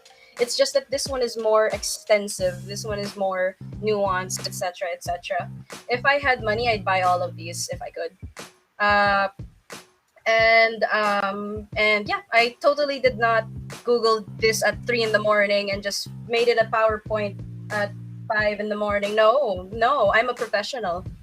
But I'll pause my rant there. If you guys wanna ask for the PowerPoint or the list or something, you can. I believe a link has been sent in the chat, so feel free to check that out. We have the Corgi's lovely slides. Thank you for that presentation as well. There are, like as GM Corgi said, there are a lot, and I mean a lot of genres, different kind of material that's being used for 5e. Um, is noir a genre? Neo noir is very much a thing. Yes, Very much a under thing. spy. Very much a thing. Yes. Do you guys decide on game? Not sure how to answer the game commission ones, but we'll definitely get to more questions. But for the recommendations of Jim Corgi in terms of the different genres that she talked about, you can check it out on the slides. She has those links there. Thank you for that, Corgi. So now we got to explore a bit of the fantasy genre and Corgi's go-tos for that. We'll definitely get into more of the modules, especially for organized play later on. But for now, let's just go through the next genre. I believe it is Jay's. Now that we got to the fantasy, usually the fantasy is like a different kind of timelines. But with Jay, he's focusing mainly on urban side and the modern genre. So Jay, you have the floor to discuss the modern. There you go. No. You may be muted, Jay. I don't think I can hear you. Oh, oh no, Jay. Jay, you're muted. Jay, you're muted. Oh, no. Try again. There you Alright, go. There. You're good. You're good. There you go. Okay, let's look at that screen again. Hold on. Was saying is gonna go back to the whole seance thing. It's like, Can you hear Can us, you Jay? hear me? I can. Can you hear us? Okay, yes, we can hear you. All right, do you see this? Yeah, we'll probably have to do this on PowerPoint. is it working? Is it working? No? Yes. Yes? I Yes, see the it title. is. Yes. Awesome. All right. So, yeah, today we'll be taking a look at the modern adventures in urban fantasy. This is sort of a 2-for-1 sort of deal. And we'll just go through this very quickly. DM Corgi already talked about fantasy in terms of gaming, and that's one that's a lot of people are more familiar with. But honestly, modern adventures in urban fantasy is a little bit underserved. More modern adventures than anything else. So, what is it about modern day that we're actually looking at? Well, modern day adventures, well, they focus on the here and now. It's a lot easier to run and easier to imagine because we're familiar with the elements that we see in modern day. Everybody knows what a gun is. Everybody knows how to call the cops. I'm sure people have seen enough police procedurals to generally know how an investigation goes and what avenues you have. You can consider a DNA check on evidence.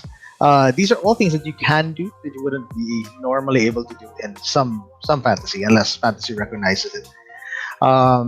There's also emphasis on skills and gear. So again, it's about what you have and knowing how to use it, and the presence of law enforcement. So unlike fantasy games, we're like, oh, we don't have a choice but to fight. It's more possible now to just can I just call the cops on these guys? Send them evidence and like have them deal with it. And the other thing about modern day things is that your set pieces are more familiar. You can say that, oh, it's in a warehouse, and people will generally know what it looks like. Oh, it's going to be in a skyscraper, modern day, ultra modern skyscraper, with chrome and like floor to ceiling windows, and people will know what you're talking about. And you know, also, modern day can also swing the other way, though. So it doesn't have to be just in the city, but it can still be modern day. While we're on that genre, we'll also discuss like subgenres. So when we're talking about modern day adventures, it can be the more common one would be spy thrillers and espionage, like James Bond over here. But there's also crime and noir. Usually more of the detective stories that can go really, really dark, like say the movie Seven. And there are also options for historical. In fact, most RPG stores tend to categorize like westerns and such as more of a modern day game. And of course, one of my particular favorites is pulp, 1920s, 1930s pulp. Big heroes doing big things against like horrifying threats. If you're looking for inspirations for games like these, you can take a look at movies, obviously movies, TV series, and video games. Everybody knows Jason Bourne and James Bond.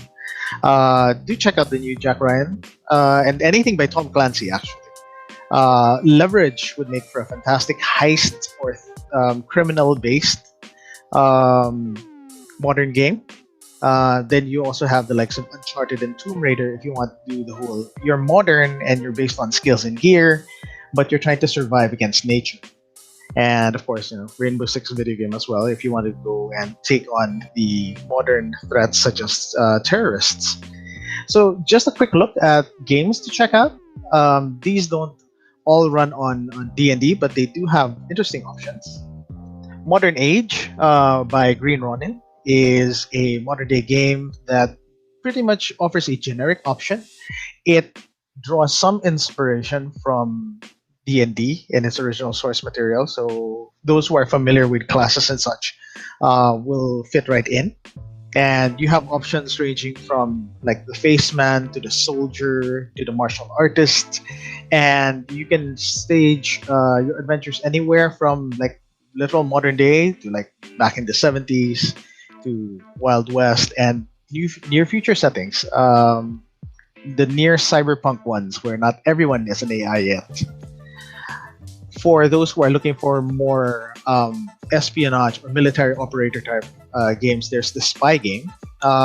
Despite the cover, there is actually a rule set here more for the espionage angle of things, the whole seduction slash social engineering side of things. And similar to Modern Age, this one actually was using the D20 OSR, so you can actually use this actually uses the 5th edition mechanics for it.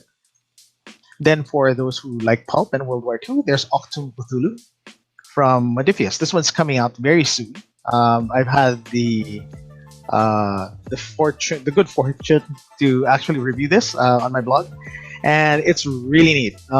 If you like punching Nazis in the face because they work with Cthulhu, then you're definitely going to want to look at this one. So moving on to Urban Fantasy. So Urban Fantasy, it's a modern day game with fantastic elements. So this can be magic, the presence of monsters, and magic itself can be rare and precious or commonplace and everyday. Fantasy tropes can be transplanted to a modern setting, similar to how you would do with like, oh, there's this chosen one type of character, which doesn't usually do well for RPGs. But anyway, chosen one characters in a modern day setting. Urban fantasy subgenres also include crime and noir. For those who are familiar with John Constantine, that's a classic example, Hellblazer. Mystery procedural, romance. I don't think I need to state that Twilight technically, also the Lestat, Vampire Chronicles. These are also technically urban fantasy subgenres, and of course adventure. So for those who are looking for inspirations, you might want to check out Hellblazer, The Invisibles, Fable. For those who are more into TV, there's Grimm, Supernatural. The Percy Jackson books are also an option, as well as the Harry Potter Media Empire. And for games to check out, you have Unknown Armies by Atlas Games. This one is a very, very trippy game. The idea here is that basically magic is for the truly desperate, and in order to cast something, you really have to give up something that, shall we say, costs either your dignity or your sanity. And it's a very heavy game, and I definitely recommend giving it a read. There's Scion, for those who are more action-oriented.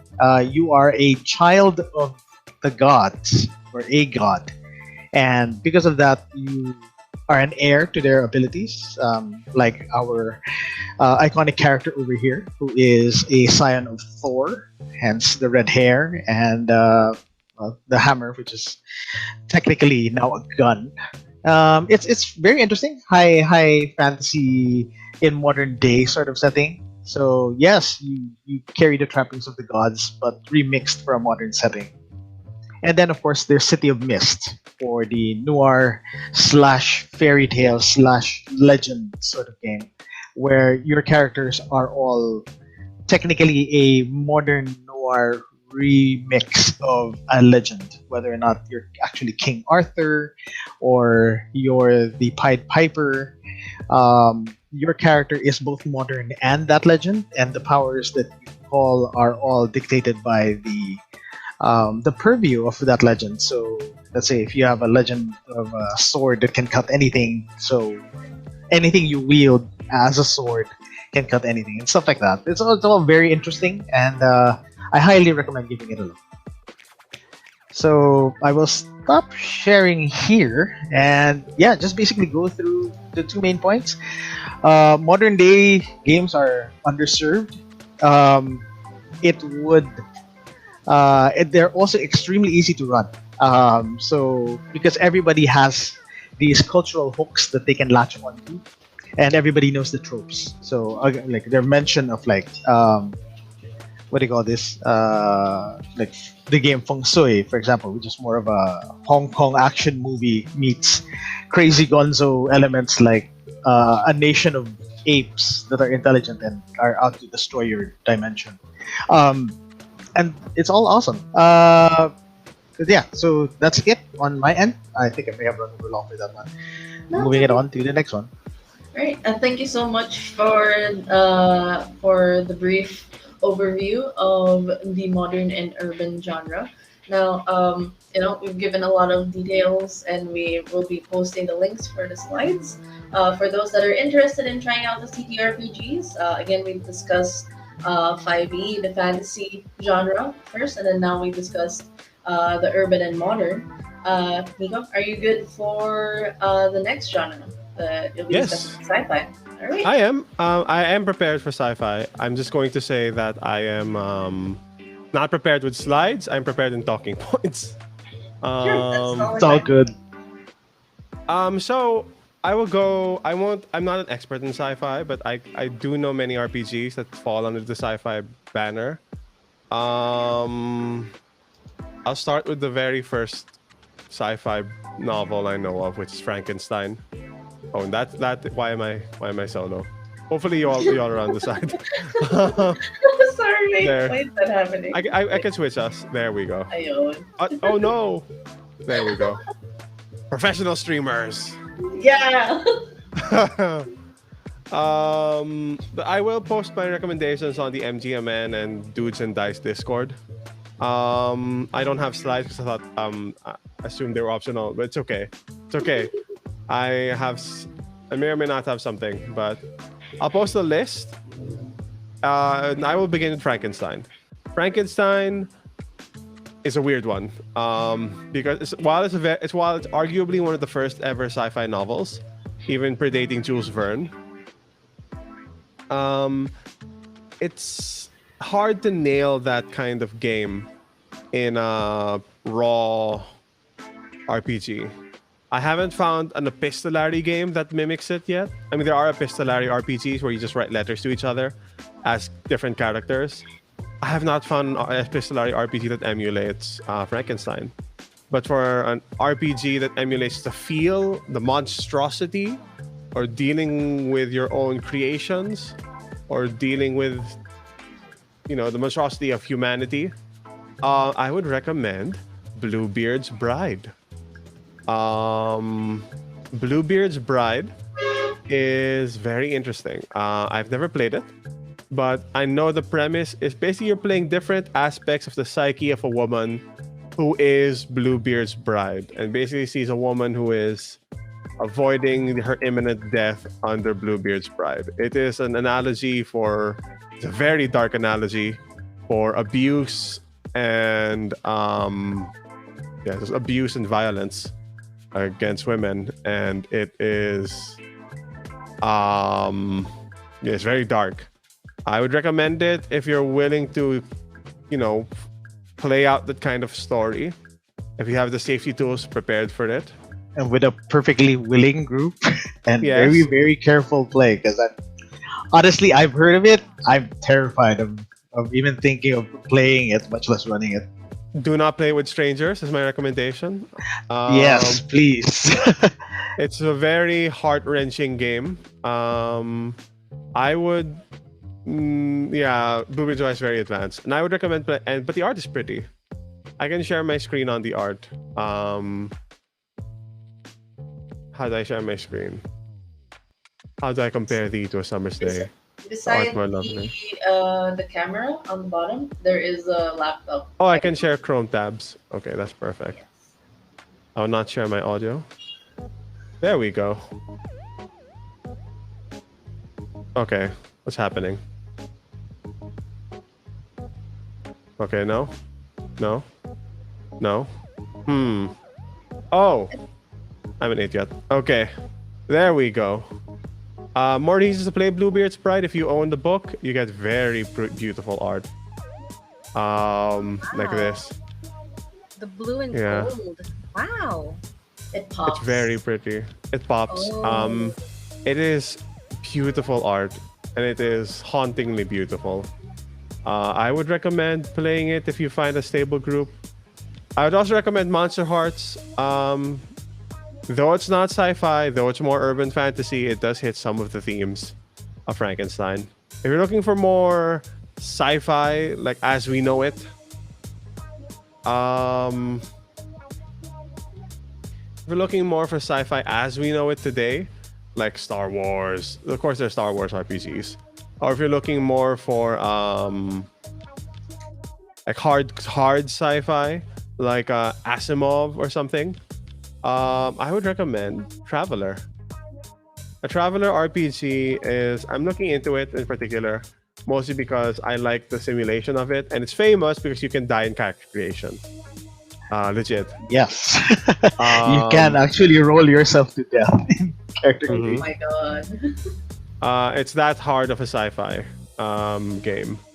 So that's what Traveler is famous for. That's sci-fi as we know it. But if you're also looking for more pulp sci-fi or Jules Verne style sci-fi, there's always like Spirit of the Century in Fate. Spirit of the Century in Fate is very pulpy because it's Fate, of course, but it's also very lighthearted because you're like basically children who were born at the turn of the century, and because of that they're born with these superpowers. It's like that arc in Runaways where they travel to the 1910s, to the early 1900s. It's like that if you've ever read the Runaways comic books. Now, of course, I can't talk about modern sci-fi without the influence of anime and stuff like that. The whole giant robots, mecha. Now, there are a lot of those. Starfighter RPG, yes, John Asnapo. Starfighter RPG. But that's one. But there's also for mecha RPGs for giant robots. There is, of course, Mechton Zeta, which is the older one. There's Battletech, which is quite old. Also by FASA, the legendary FASA. So they had Battletech, and then it passed multiple hands, and now it's with Harebrained Schemes. Harebrained Schemes made the video game. It's now at Catalyst Game Labs. So they are currently holding the RPG IP of Battletech. But within contemporaneity, I would recommend Lancer. If you want to feel like you're piloting a big ass powerful mecha, and you want to feel the simulation of military scenarios with a big grid, and a good virtual tabletop support, I would recommend Lancer. Those are my examples of the things in the genre, right? Of the games within the genre. But they aren't the only things you should know about sci-fi, because sci-fi has a very storied legacy, starting all the way from Mary Shelley in the 1800s and just journeying forth. It's a little recent. I can't really comment on recent sci-fi and whether or not they'll have an impact. Of course, you can comment on things in the 70s, early 80s.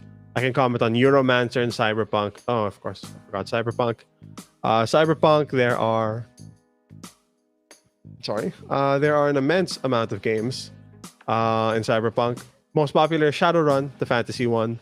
Not my cup of tea. I will eventually try it.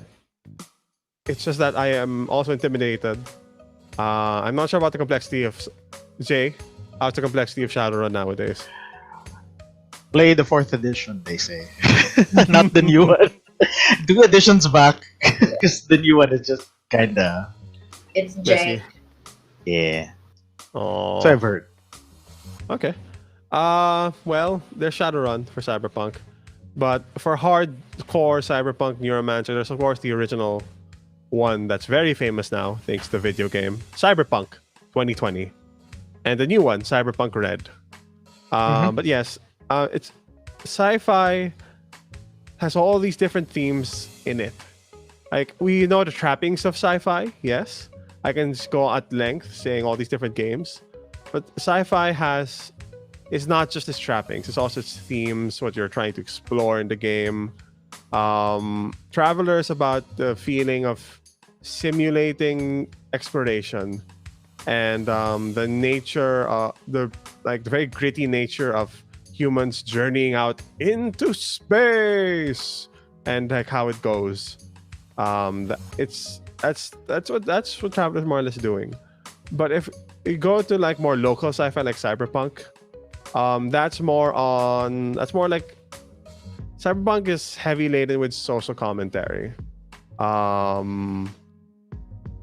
are many good. There's a talk on good ways to modernize Cyberpunk.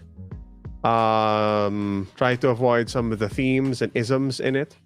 But right now, I think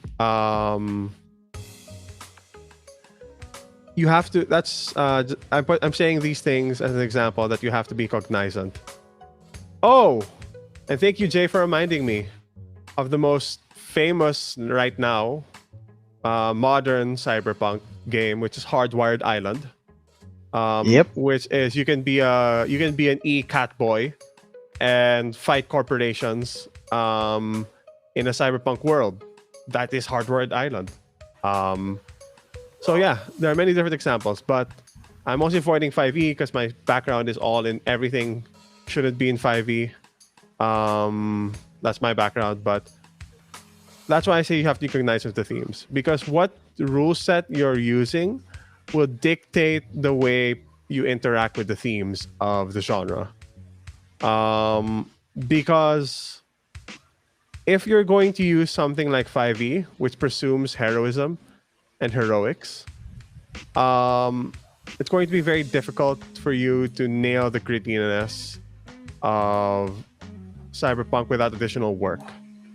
Especially, there are people who are willing to do the work, sure, but it's not always going to be successful, in my opinion. That's why I always prefer to just, if you want to play a specific genre in a different system, you're more than welcome to.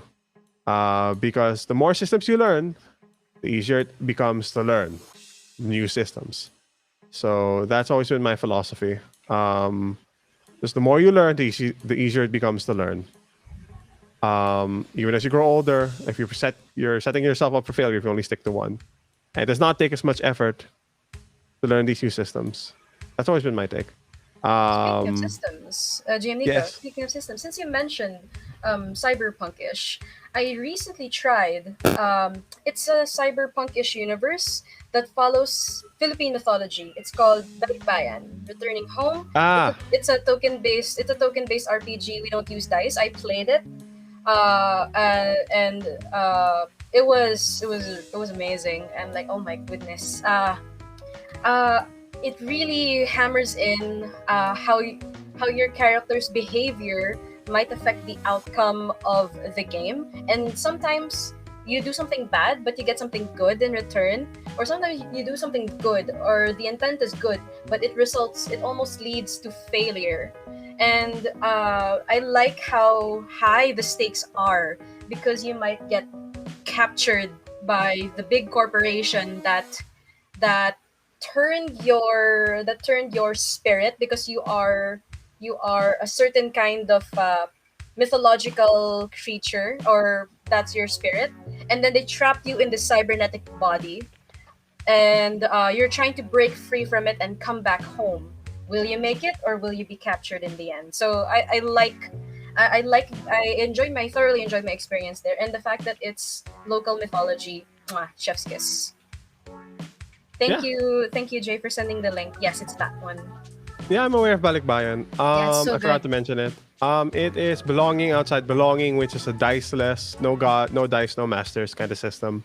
Yes. Token based, very roleplay heavy. Yes. So yeah, there's also Balikbayan. I would recommend that. So good. Based on Corgi's glowing recommendation of it. Again, a lot of sci-fi falls under my presumption that you can't run everything in one system. Like, that's where system matters, and that's where it matters, in that it evokes different themes and behaviors in different people. Yep. That's why I recommend always, if you want to play sci-fi, don't shoehorn it into something. Play a sci-fi system that's made for sci-fi, and that specific subgenre of sci-fi, whether that be hard sci-fi, new wave sci-fi, pulp sci-fi, Star Wars style sci-fi. Play the system that's designed for that subgenre, and it'll be wondrous. So yeah, I'm done. Yeah. Thank you for your take, Nico. Thank you for sharing your opinion on the sci-fi genre, and thank you. Looking forward to your recommendations for the different systems that you've mentioned. We posted a few like Hardwired Island and Balikbayan, but he'll be posting the other RPGs. The other RPGs he's mentioned in the servers that he mentioned, like MGMN and Dudes. So yeah, here, whatever style you use, be it using 5e for different genres, using systems, as long as you find your own preference and your own style, that's really cool. So I think the last genre that we'll be discussing today, before we move on to more questions, is horror. And that's me.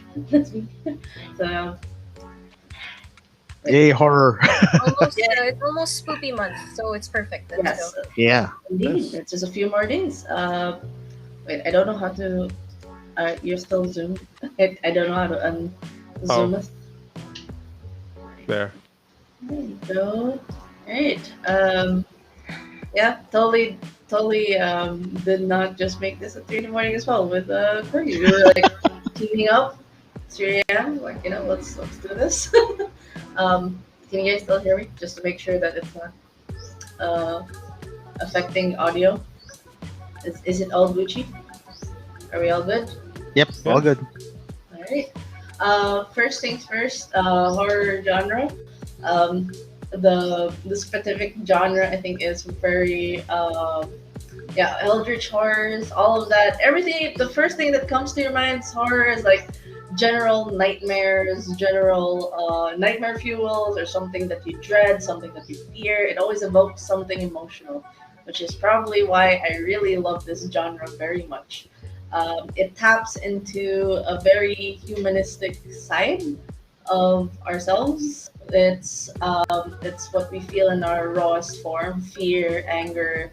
At some point, just the general, even like the elation or the relief when you get out of a very sticky horror movie situation, kind of thing. So that is what horror TTRPGs emulate. Which, before we get into my recommended, I would I'll mention some of the genres where the horror TTRPGs would fall, but before we get to that, there's one thing I want to emphasize when it comes to horror TTRPGs. We've mentioned it time and time again uh, with uh, with our talks.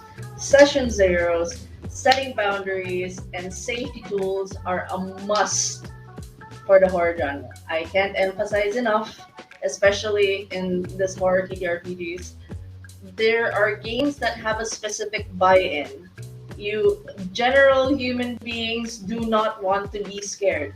A lot of people will not watch horror movies because the term is ayoko matakot. Like I don't want to be scared. I want to enjoy my game. Why would I get into a horror game? Which is kind of understandable why there's not a lot of people that will play the horror genre, even if it's very popular in some areas.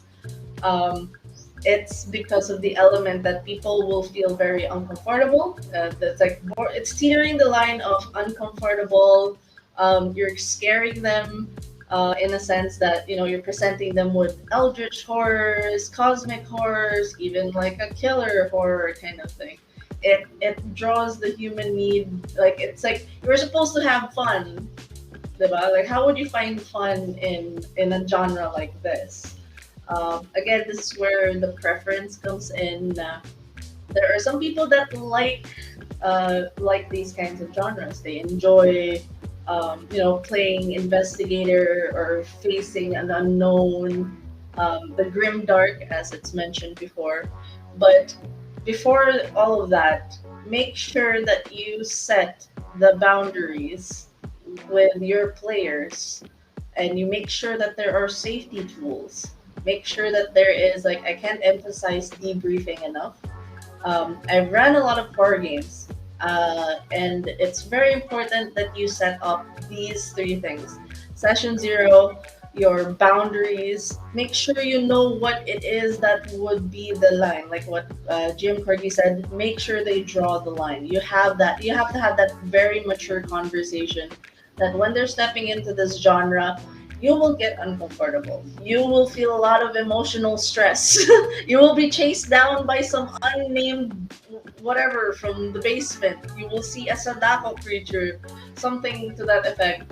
So you make sure that there are a lot of tools that people can have fun in their fear, and it's all consented. Consent is a wonderful thing. So make sure that with the safety tools, the one thing I specifically emphasize is like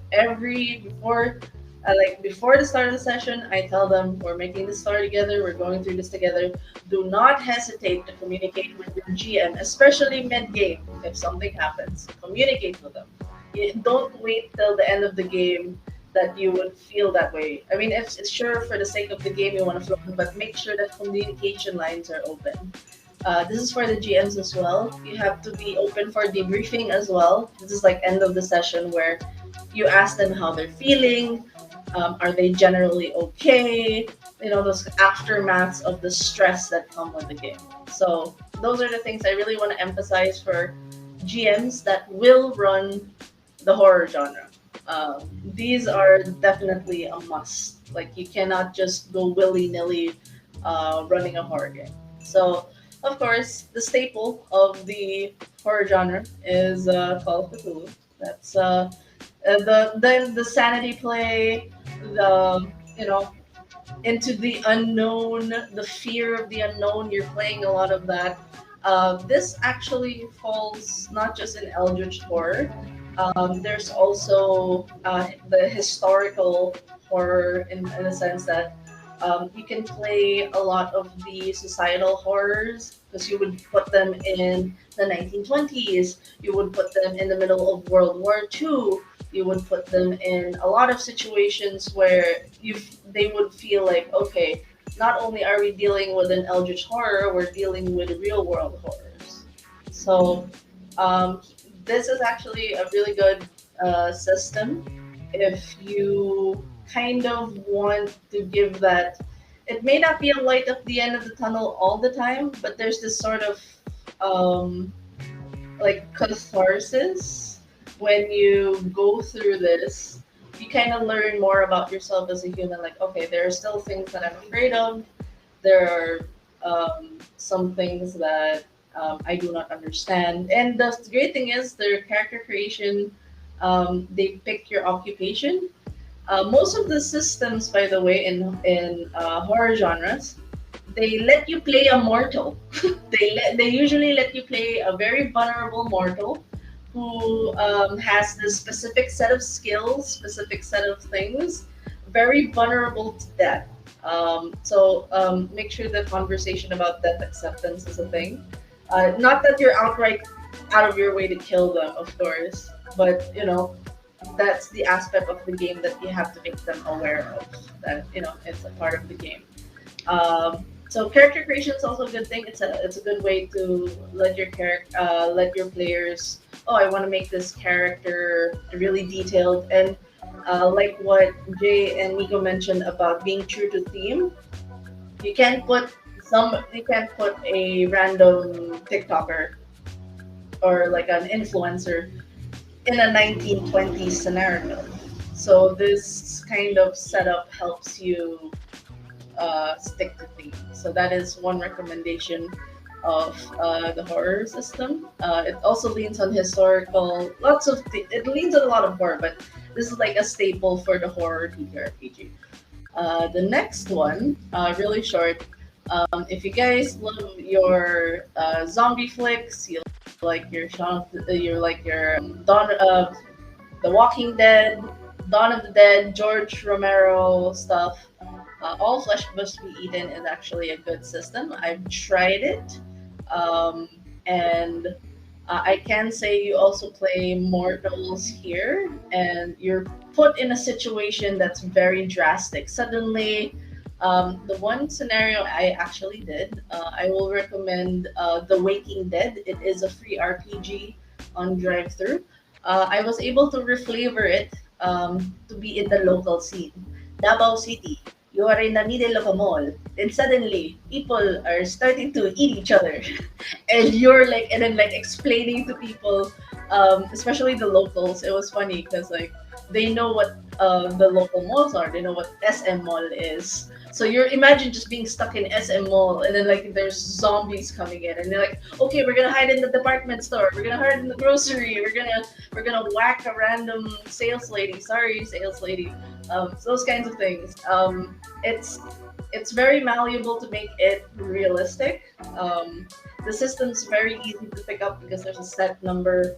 If you're very familiar with World of Darkness mechanics, like the D10s, this is a very easy system to pick up. They also give you pre-gens as well. If you don't want to create your character, they give you characters in advance with set stats. And it has themes, like you play certain stereotypes. So it's really fun if you're into the zombie genre. And if you want like an action-packed horror, so this would fall under the action-packed, definitely, as well as modern. So you guys can definitely check that out. Next, we got, I think somebody mentioned earlier about Alien, and I recommend this mod specifically for Alien. I ran this as an Among Us reader. It's super fun. The one thing you have to emphasize here, this is a very high risk, high reward system because it incorporates the stress. So like there will be stress, lots of stress. The stress mechanic, your character could literally have a heart attack in space, and then you're done. You're done. So rip if my buzzer says yes. So Chariot of the Gods is actually one of a really good starter scenarios that they made, and really good for the stress mechanic. It is by far one of the best mechanics I've seen in RPG systems, and you have to make sure that your players are okay with it. Like you will be stressed. This is a high stress situation. You're dealing with not only with aliens, but you're dealing with impastors. Like literally, that's why it was so easy to make it an Among Us meme. Like beautiful. And the one thing you wanna not want to give too much in a horror genre is the sense of hopelessness. You want to give them hope. The moment you put them in a hopeless situation, they're not gonna play anymore. You want to give them that light at the end of the tunnel, like hopefulness. Like if you're, I mean, there is of course like there is a chance you'll die, but as with all games, but you don't want to make it like the selling point is you're gonna die. Because why would they play? Especially for people that are starting out with the horror genre. So I would recommend this mod. This is also in TTRPG if you haven't. Definitely can make it into an Among Us reflavored. Next, Vampire Drain. I'm just putting this here because like what Nico mentioned, the what he mentioned about the play on trying to figure out like are you more human than monster. Horror aspects cover that as well, the Frankensteinian aspect of things where um, are you still good, are you still capable of good. Horror also explores that kind of human aspect, so Vampire has that. um, I'm more biased to Requiem and the older systems, but V5 is a good entry point if you want to start with Masquerade. They're also releasing a lot of good books. They also have a quick start that is for free if you want to get started real quick. Um, Hope's, yes. I ran Hope's Last Day. It's great introvert who want to play Alien RPG. Yes, Hope Last Day is also good. Also a good scenario to start with. The next World of Darkness system. So you'll notice that World of Darkness is definitely going to pop up a lot more often than usual because World of Darkness, it is exploring a world full of darkness, which is very, it's a component for a lot of horror elements. This one in particular, I emphasize again that you need to discuss boundaries, safety tools for this, because this game it has a moniker for being called Trauma the Game. You're playing characters that are handling trauma. They've gone through the most traumatic situation and got back to the world of living. If you guys know like the lore of the Philippines, the encantos that grab the mortals and make them stay God knows where and then put them back into the world, that's generally changeling. Um, you wanna be sensitive to people who might be going through some kind of trauma, especially when they're running the system. Like you want to be careful about this because you as a GM, from what I've experienced, is that you're treating this like you are you're asking them questions. How does your character feel about the situation? How does he feel about seeing the fate that kept him prisoner? And those are really like heavy topics that can get really uncomfortable really fast. So make sure that everybody's okay with those kinds of conversations. Coping mechanisms, this is also fun as well. If you're a psychology major, you'll be discussing about coping mechanisms. It actually is incorporated in the mechanics. Going through it, overcoming your conditions. That's why this has a special place in my heart. It's a very difficult system to run, but I like it as it definitely like kind of makes you understand what trauma works like in a game system, and then finding the coping mechanisms. Then the next one is Monster of the Week and Monster Hearts. So these are made by Evil Hat. This is a very simplified story heavy system, and this is a new one. I recently discovered it, I think just last year, and they're really good in exploring stereotypes as well as characters. And any kind of horror genre series you can make into a campaign. So it's really good. Like you want to do a Scooby Doo gang, you want to do Supernatural, you want to do Buffy, like and then like that every monster of the week, just like the moniker, you can throw in monsters at them. So really fun, more action packed, and very simplified system. So it just allows your character to developed, and it supports a system called failed forward. So failing is a good thing. So when you fail, you get experience from that. You level up from your failures, not from your wins. So you need to get more failures in order to level up. So that's what this system does. So it's very interesting because usually in most systems they kind of the punish is a strong word, but they usually when you fail, a lot of my den kids get really disappointed when they get low rolls.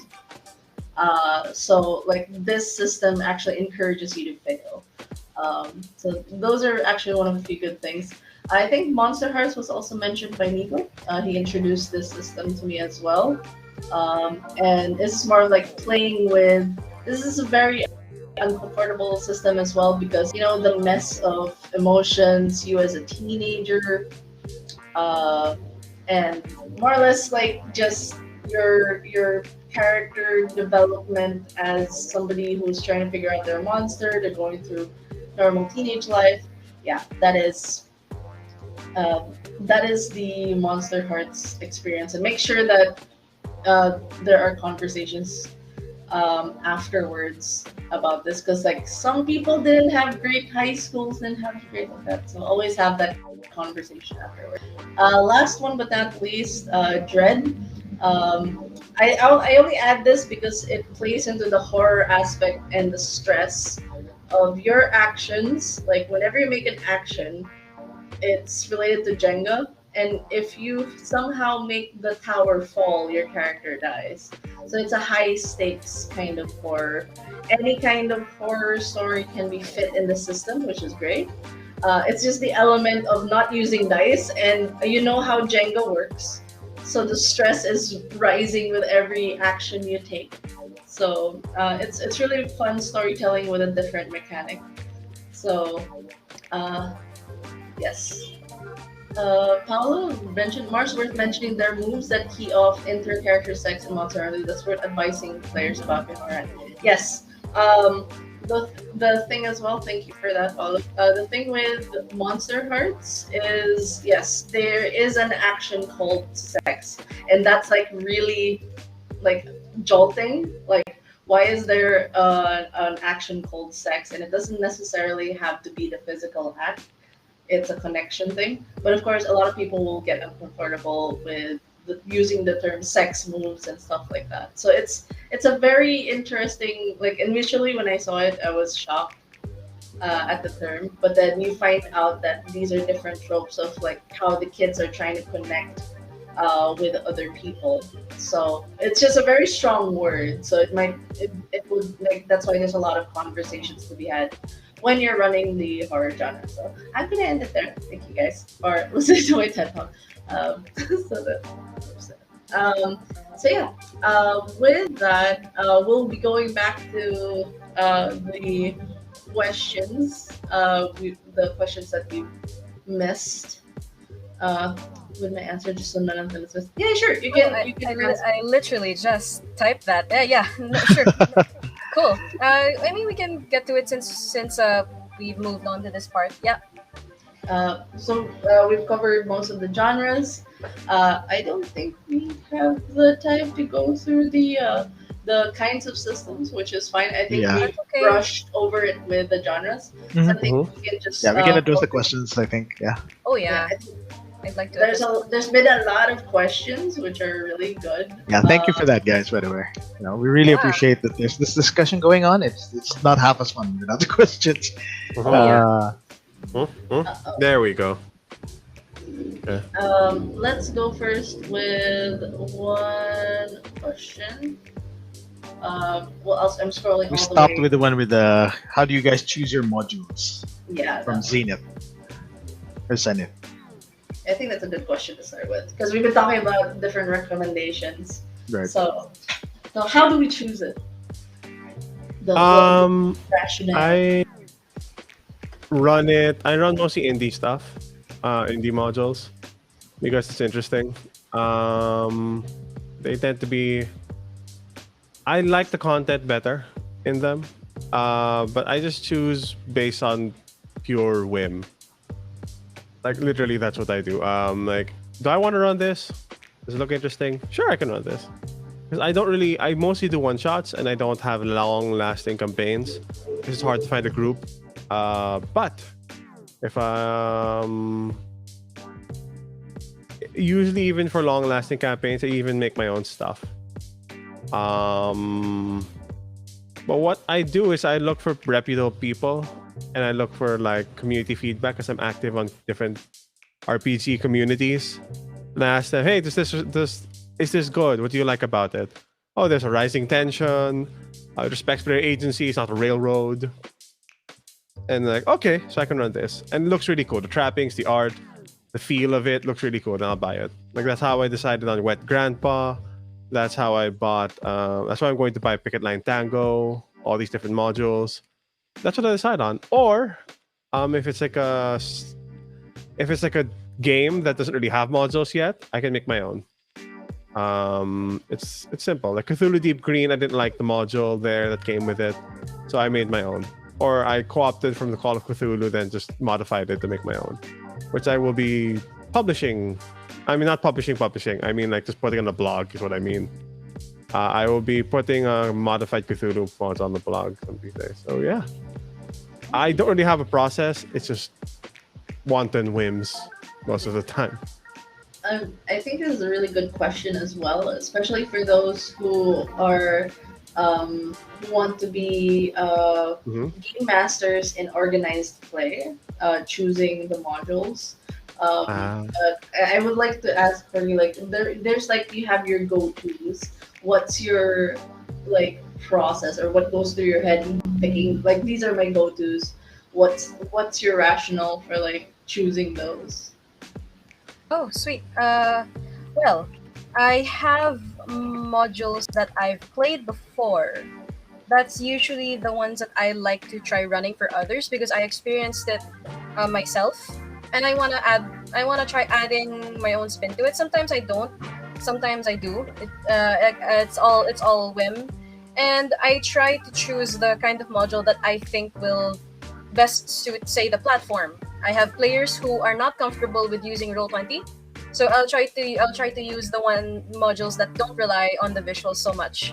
And like my GMing style that I mentioned earlier, I try to describe what they see, make it perspective driven, and if they're new players, there are some modules that I have run before that I default to when it comes to newbies because it will encourage them to plan things, approach a certain problem together, and I can be all, okay guys, this is where the DM will sit back, eat a cookie, drink some water while you guys figure out what you're doing. I will be listening the entire time. I will be answering your questions, but when you're done planning, let me know how you're going to approach this. So it's placing the players in a situation where where it will rely on all of them working together to achieve a certain something. So that is usually how I go about it. It will ultimately depend on the people who are participating in the session. I often work with newbies. That's what I often default to. If they're not newbies, I might try something new. I might try something that I've played before and want to take my own spin on it, or it's something that I want to challenge myself with and be all, okay, let's pick from my list of hoarded modules that I've never read before. Oh, this one looks nice. Let's go for it. Backlogs. Yeah. It is the truth, I think. Yeah. Yeah. I guess follow up lang, because there's a new question that came up. This is very relevant because I believe the AL season, yes, it just came up. Season 11's coming up pretty hot. Do you recommend new GMs to hop on seasonal immediately or try to start? Well, There's clarifications there.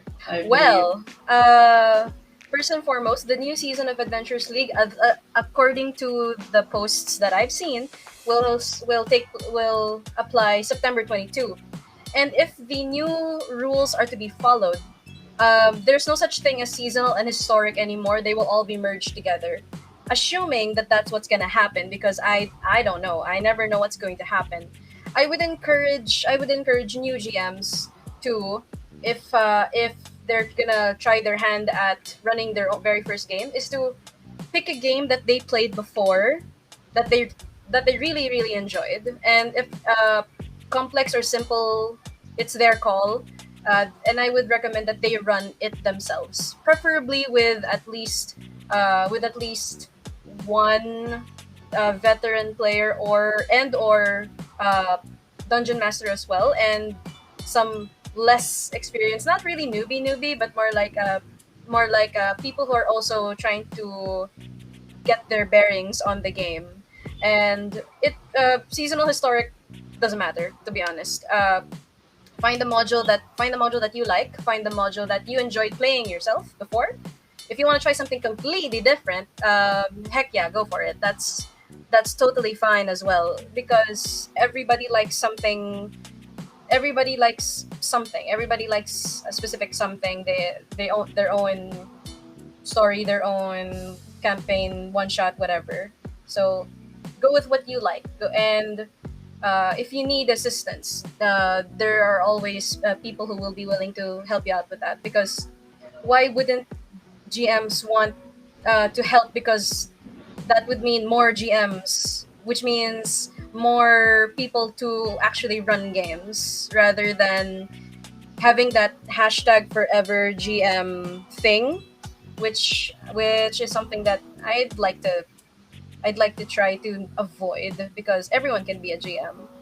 Everyone can, if they want to. Yes. So Jay, you were saying something. You were about to bring up something. No, no, just about the modules. Basically, the I think what would be nice to take a look at is check if your modules. For me, the only modules I really run are Call of Duty. Most of the rest are all custom campaigns. The one thing I do appreciate from Call of Duty is there's the sheer depth to it. Even some of their quote unquote simpler and starter modules are very well researched, and it takes into account multiple avenues of approach. So it's not a one solution per problem thing, and it leaves it open for you to insert your own customizations in it. But if you're going to be running for one shots, the ones that I think work the best for a team-based game would be ones which have four elements. It needs someone to talk to, something to fight, something to solve, and something to chase. So those are the four things to be looking for. That way, everybody gets their hand to try their hand at any number of different possible contracts in a module. Alright. Thank you for that. I think we can move to the next question. I From think it's- Paolo. Wait, was it Paolo or was it? There's a Steve fellow. Oh, Yeah, pet peeves. Yeah.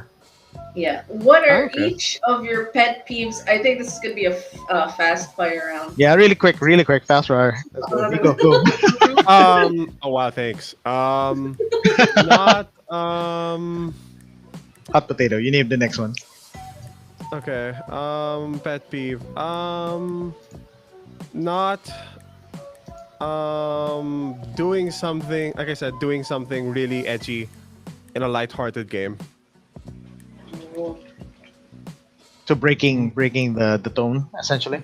Breaking the tone in as red flagged way as possible. Because that Kratos Mhm. story, I have heard it happen.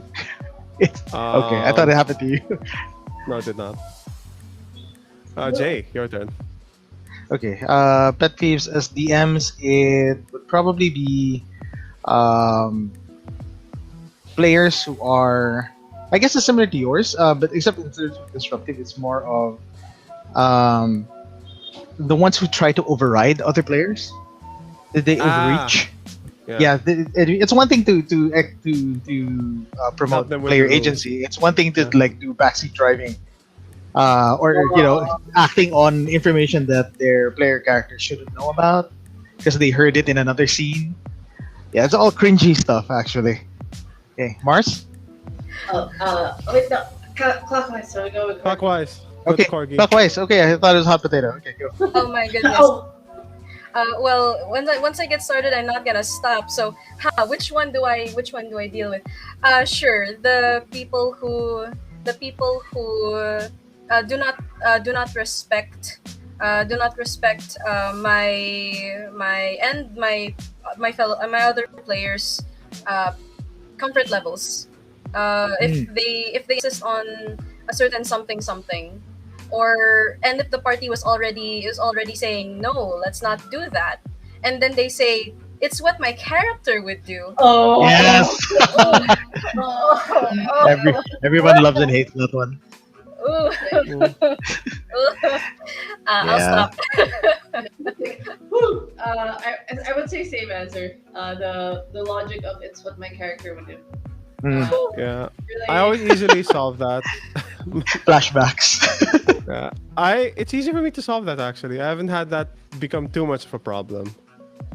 I just say, please take in consideration what the other players want. That's what I don't know. I Yeah, tend to be pretty very much. forward. Like, please take in consideration that if you're disrupting other players, I tell them up front. I call them out on it. I don't know why I'm able to do that. No, I know. No, why. I think that's actually a better solution than Yeah. like letting it. Yeah. Yeah, I just say like, oh, Call it please out try when to it take in happens. consideration. I know this is what your character would do, but like, you're also a real person in the real world playing with other Yep. people. So hopefully you can Yeah. just realize that it might affect their experience at the table. So hopefully you can take. That's that actually into consideration. where the Batman Yeah. and Wolverine thing came from in terms of advice. You can make it look like one thing, but still play it in a way that everybody likes. Anyway. Yeah, and that's why for like 5e, I always come up with like group premises. I don't just come up with character premises. Or if it's like in like this Spaghetti Western game yesterday, I always say, okay, you all have enough rapport with each other. You all know each other well enough to be working together with each other. This is not the first time you're meeting. And be So, like, willing to work together. Yes, despite your differences. So Yeah. all of you work together as a team. Yeah. And so we don't know. I don't know the full details, but you can fill in the blanks as we go along. Yeah. And yeah, that's what I always say at the start of those kinds of tables, just to make sure everyone's on the same page. Yeah. Um, The cooperation.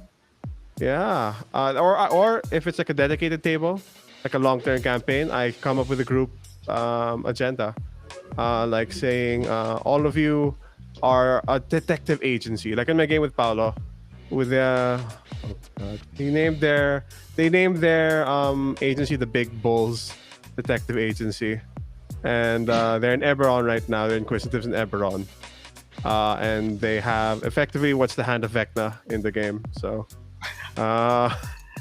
And they're only level 7, so we'll see how that goes.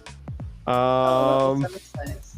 Yeah, it's not a bad place to be. So yeah, we'll see how it goes. They're going to Rukan Dral right now. Anyway, so yeah, those are pet peeves. Next question. Next up, surprises do with the you- players.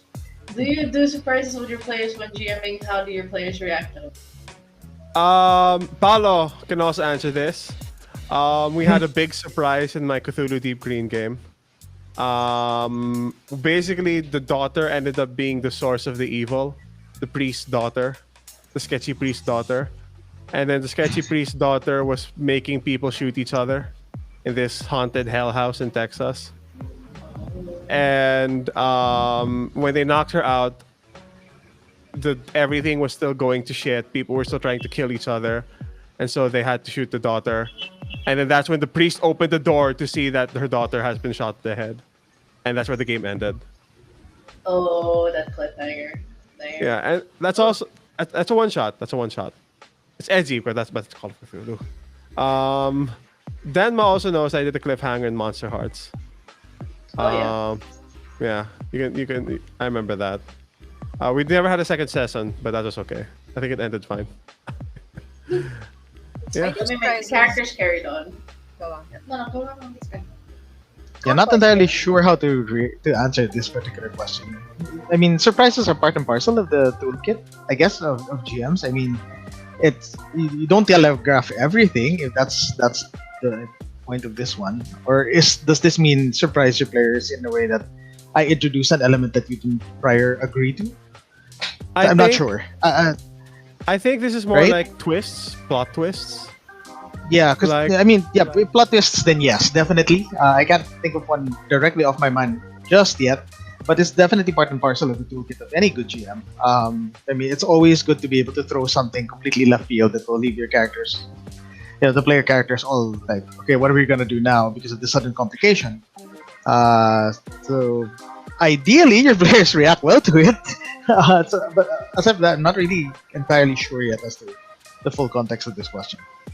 I think knowing Aldrich, it's also just this is Aldrich, by the way, and it's also about just how to keep your players like unfold the mystery.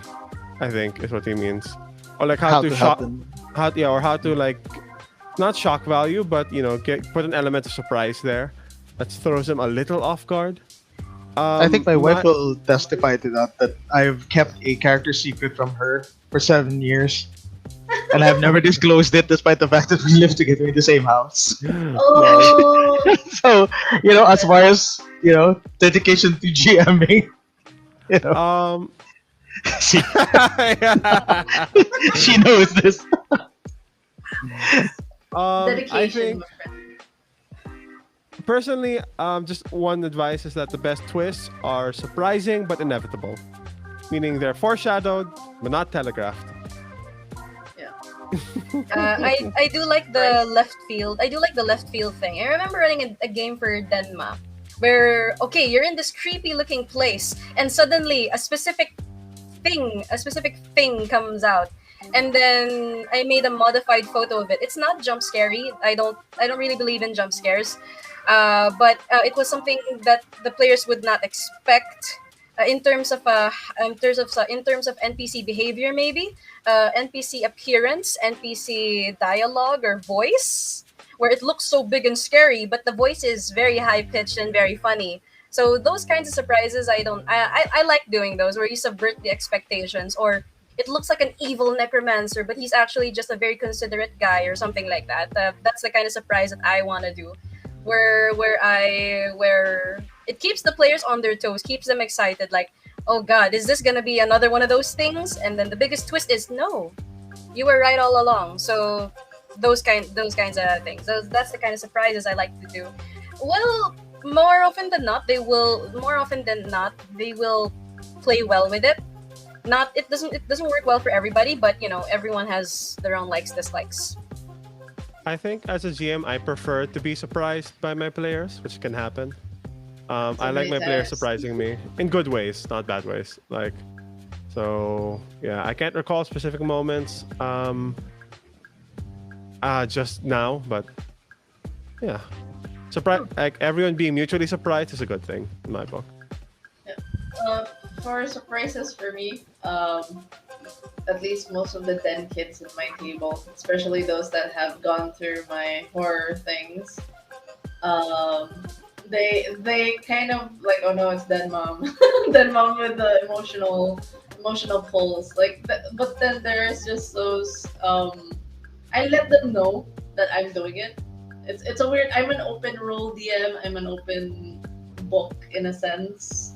That I would tell them, okay, this is exactly what's gonna happen. This NPC that you really like, something's gonna happen to them. No, you wouldn't.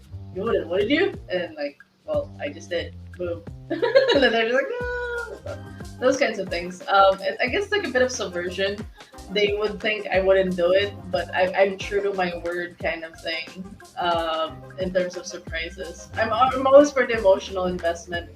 That's why most of the time when they find out, sorry about that. Usually when they have NPCs that they really care about, it's like, oh no, this is ammunition for Den Mom to use, and it's like, yes, exactly. So yeah, that's about it. We can move to the next question, which I think is something that Jay answered earlier. We answered this already. Yeah. Oh, Basically, yeah. yes. We all ask. We do ask We all for answered feedback. this. Yes. Let's move to the next ones. I've only been playing TTRPGs, mainly 5e, for a few months now. When do you think a beginner is ready to be a GM? Oh, it's a when. When I was 13 years old, I bought my first box of Star Frontiers, and my brother refused to run it, so I did. So honestly, it's whenever you think you're ready. Sometimes it helps to try with people that you know, people who you trust, and people that you're comfortable with. That way, you're not too shy about it. And honestly, that's basically it. Pick your closest mates. You know, tell them I'm gonna try this. Don't shoot me, and then give it a run. You never know. Yeah. It might be something you like. When I was Um, thinking about, sorry, are we Go doing ahead. clockwise? Okay, Oh, sure. go ahead. To the person who's asking about this, well, to be honest, you never really know when you're ready. To quote Into the Spider Verse, you don't. It's a leap of faith. And Ah, like, you beat me to aha, it. ha, You ha, beat me to ha, it. aha, aha. Yes. That's for the chameleon. And to follow Jay's advice, you try it with people that you know, people you trust, and keep it small. My first DMing experience was with two people in the workplace, and then we did it over a lunch break during our shift, and you can do it like a quick 30-minute scenario or a 4-hour one, doesn't matter. Whatever you're comfortable with, as long as you dip your toes into the water, you will do so eventually. Some people dive right in. That's fine. Go with your gut. Go with what you're comfortable with, and eventually, you'll realize that you've swam so far after dipping your toes in water just one day, and then you're like way over there now. Exactly. Denma. Oh, me? Yeah.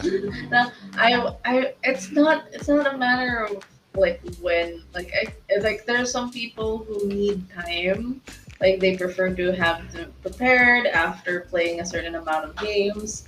I think it's just when you have this, like it usually starts when I really want to run this for my friends. I want to present this one story or this one thing to my friends. When you have that desire that overrides the I need to be more knowledgeable, I think that's already the when that you can answer. Like if you feel like I want to present this more, I feel like I've played enough games. Yeah. So I think that's just the general when you feel like I can present this. I want to share this to my friends. That's already enough indication. So yeah. Everything I was supposed to say has been said. Yes. Sorry? In more ways than one. Uh, no, I'm just kidding. DM Corgi, no worries. Even though you did steal that line from me. I'm kidding, no.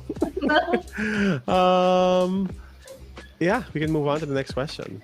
Oh, by the So way, can we announce that we're doing we will be ending at around 6 p.m.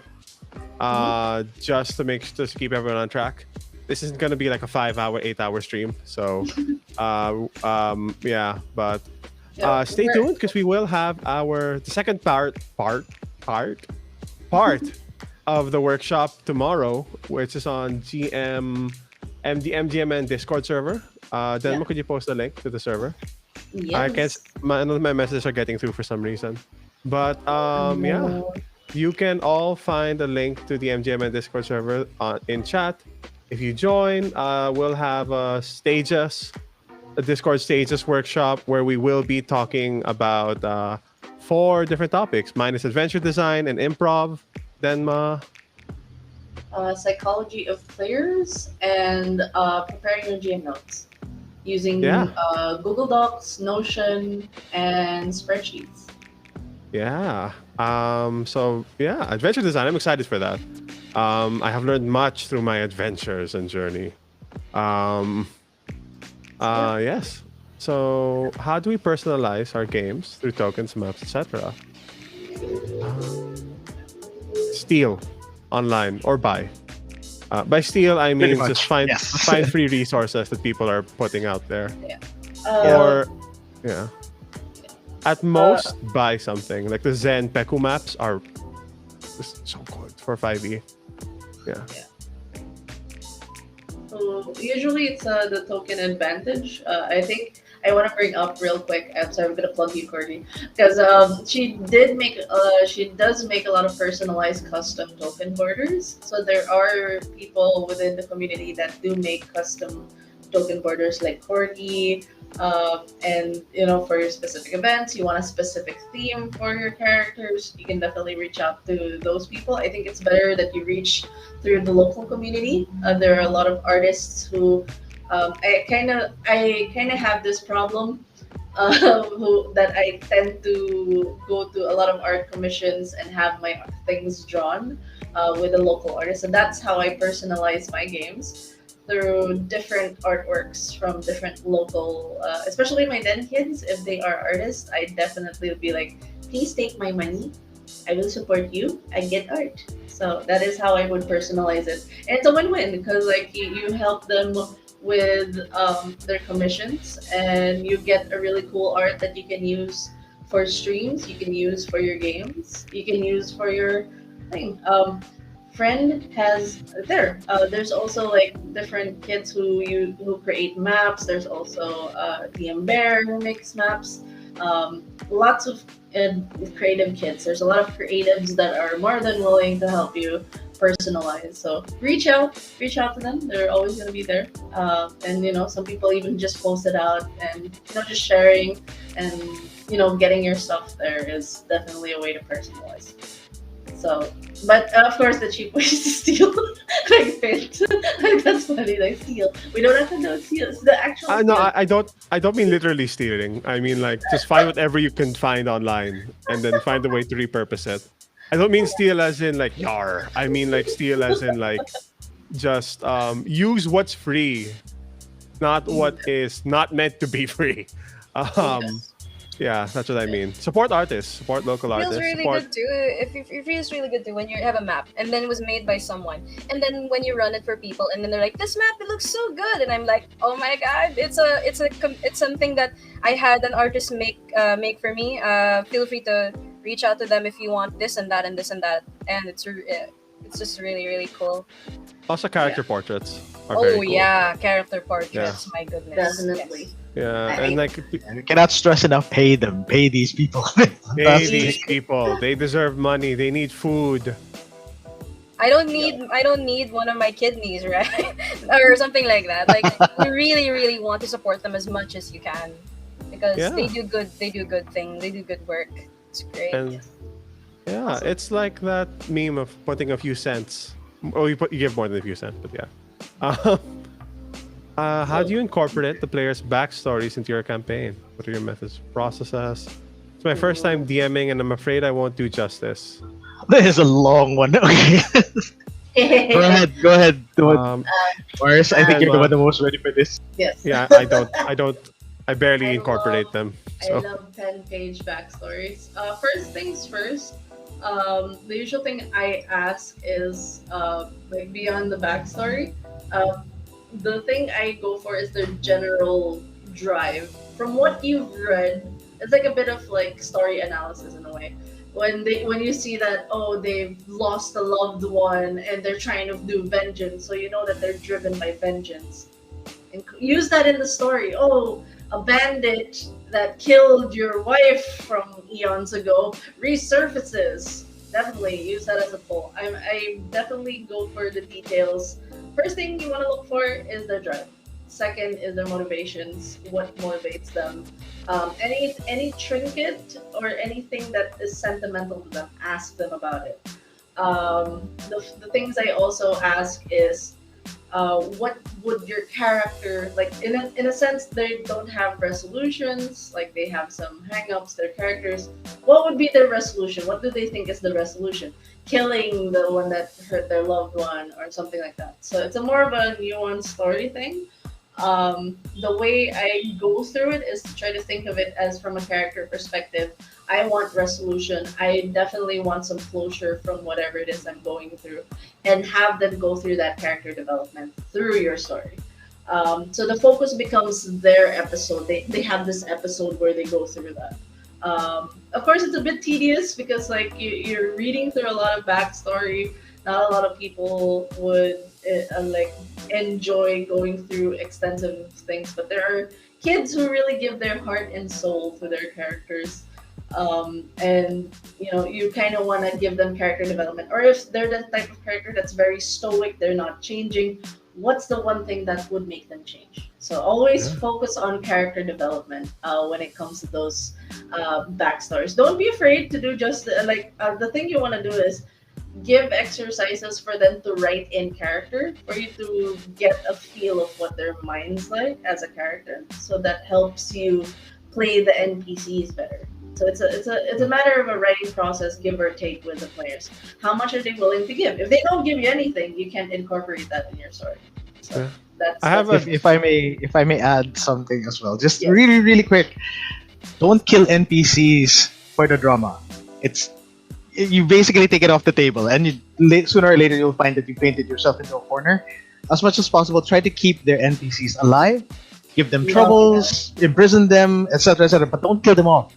Sooner or later, you'll end up with like a whole bunch of orphans for player characters, and that's not where you want to be. Unless you're playing Monster Hearts. I'm kidding. no. Yeah, well, I guess, yeah. A quick But addition to that as well. Sorry, a quick Go ahead. addition to that as well. You know how in 5e characters have backgrounds, so I would incentivize them by utilizing their background as a mechanical thing that they can do. Oh, sir, you're a bounty hunter. Okay, maybe you can get more information on this person if you reach out to your contact. Do you have a specific person in mind? And they'll be like, I didn't think this through, and then they might come up with see them interact that way. So it's something, but it helps somewhat. Awesome. hey, Awesome. one last tidbit before we clock off. If you have any more questions you'd like to ask us, we're all on the MGMN Discord server. We will be there. You can repost your questions there if you'd like to ask us. We'll be live. I can do voice until 9 p.m. if ever. Wait, I have dinner. Never mind. I can just help out with people. That's what MGMN is for. Helping everyone, new or old, Jay or Corgi, to helping become a better GM. Ow, natamaan ako nung nasa new and Oh, old sorry. Salamat. Sorry, Jay. I didn't mean. Shit, no. The old ancient immortal. I'm a lurker on Discord. You might find me answering your questions at 2 in the morning or something like that. But I do try my best to get to the questions. So if we skip yours, please repost it. Yeah. Yeah, I'm also present there, so yeah. Yeah, I think Yeah. just to go, I think nobody was there, or not everyone was there during one question. One of them asked if they could reach out to the panelists as mentors. Like, we're opening our DMs. Like, we're okay if you guys want to ask advice, general things on how to be a GM. If you want to be a mentee and you want us to be your mentors, that is an honor. I think all of us are more than willing to help people in their journey to becoming a game master. So feel free to reach out. We have our respective things. I think the last thing I want to give is plugs for everybody with their respective things. So let's start first with Jay. I think you have a level up game nights. Yeah, I'm running a very, very simplified version of Exalted, a game of demigods doing demigod things in crazy anime land. For Level Up Game Nights, we are on our 4th of 5 sessions, so we're hitting the climax of the campaign. Do join us; it's great fun. And if you want to catch my more of the other stuff that I do, please visit my blog, philgamer.wordpress.com, where I put up the reviews for various RPGs. And currently, I'm going through Octu Cthulhu's player guide, and we're taking it chapter by chapter. So, get ready for a long read, prepare some tea, and stick around. Yes. Right. That's for Jay. What about you, Corgi? Oh no, you're muted. Facebook, I forgot to press M. Okay, plug facebook.com/dmcorgidnd. I'm also on Discord. The link to my server is in my Facebook. Feel free to do that. You may slither into my DMs, but please do so politely. and I will do my best to answer your questions after I cry, saying that, "Oh my God, where are you? You're asking me to be your mentor." I mean, I'm very much open to being a DM mentor if any of you are willing to honor me by asking me to be your mentor. I not just for aspiring DMs, but for players who want to improve their gameplay, some practices, some quick tips, etc., etc. Because progress does not come from the desire to understand. Not for everyone. Progress comes from the need to be lazy. And when I say lazy, I mean you get to do things really easily, really quickly, but then it leaves you more room to actually do more. Oh yeah, and not an epic. It's a multi-table event that we are doing October 2nd. And of course, I do have my sort of monthly fundraiser where I run games and people can participate in as part of a fundraiser that I'm doing for my family. And of course, can't help but give some love to the other DMs and the other players. Players helping players, Mr. Bear's Cavern, and the people who, because of you, I exist as a public persona here on my Facebook thing. I exist because of all of you, so thank you so much for that. Denma, do you Okay, want to plug anything? yes, real quick. I have a Twitch. I have a Twitch thing. Yes, then the scuffed, the scuffed things. I've been talking about TTRPGs there, and as well as running an Eberron campaign. We're on our 4th episode this coming Monday. I play with Lance, Peter, JD, as well as Nigel from Dice Coffee. If you guys want, to check more Eberron content, it's there. And I also do some mini paintings on the side and just general TTRPG related things if you guys want to check out. Also, another shout out as well. Tomorrow, I'll be doing psychology of players and the preparation of GM notes using spreadsheets, Notion, and docs. And there's a question earlier on how much time do you need to prepare. I can definitely answer your questions there. If you guys also want to ask questions about how to GM, general stuff, you can reach out to me. I'm in the Dude server. You guys can ask, and I also have a Facebook page. DenMother Plays. Just generally check me out. I'm following, and just that is fine. It's all Gucci. Yay! My turn. My turn. Yes. I draw a pot of greed. I died. I'm kidding. I have stuff to plug. First thing is the workshop tomorrow. I am teaching how to do adventure design and Art of Improv tomorrow, starting at 2 p.m. tomorrow on the MGMN Discord server. That is going to happen in GM workshops, the stages under the GM self-care. So yeah, Denma will post a Discord link there. I also have Pinoy Spaghetti game or Wanton Pinoy Spaghetti, which is a rules-light thinking adventure thing about playing spaghetti westerns in Spanish colonial Philippines, which I ran successfully yesterday. We're gonna have our other second session next week. Other than that, there's also the MGMN thing, which is just we do different things to help GMs become GMs. We help GMs become better, whether old or new, whether just a player even. You're welcome. You don't have to be a GM to join. We're just GM centric, but we're not GM exclusive. So we let anyone in. I am also going to post more on Substack, but I don't need to link that. There's nothing on it. And just watch out for anything I make in the future related to RPGs. Thank you, Denma. Thank you, Jay. Thank you, Corgi. Thank you to the whole audience for just coming here. I was expecting 9 to 8 viewers. I was not expecting 20 at our peak. So Oh, good. thank you, Okay. everyone.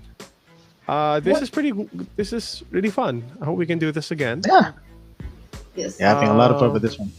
Oh yeah, it's Yeah. nice. Sure. It feels Yeah. good. It feels good to put makeup on sometimes, you know? Yeah. Yeah. For your It nice feels good to put the polo on. I'm kidding. Yes.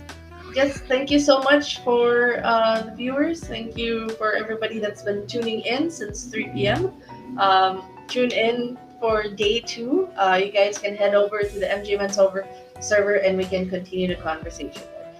Take care. Thank you as well to the panelists who spent their time to discuss the games we love, how we run them, and their different styles. It was really nice to have you guys here. Thank you so much. Thank you, everybody. And Thanks, everyone. see you guys in next time. Yeah, ending stream in 5, 4, 3, 2, 1.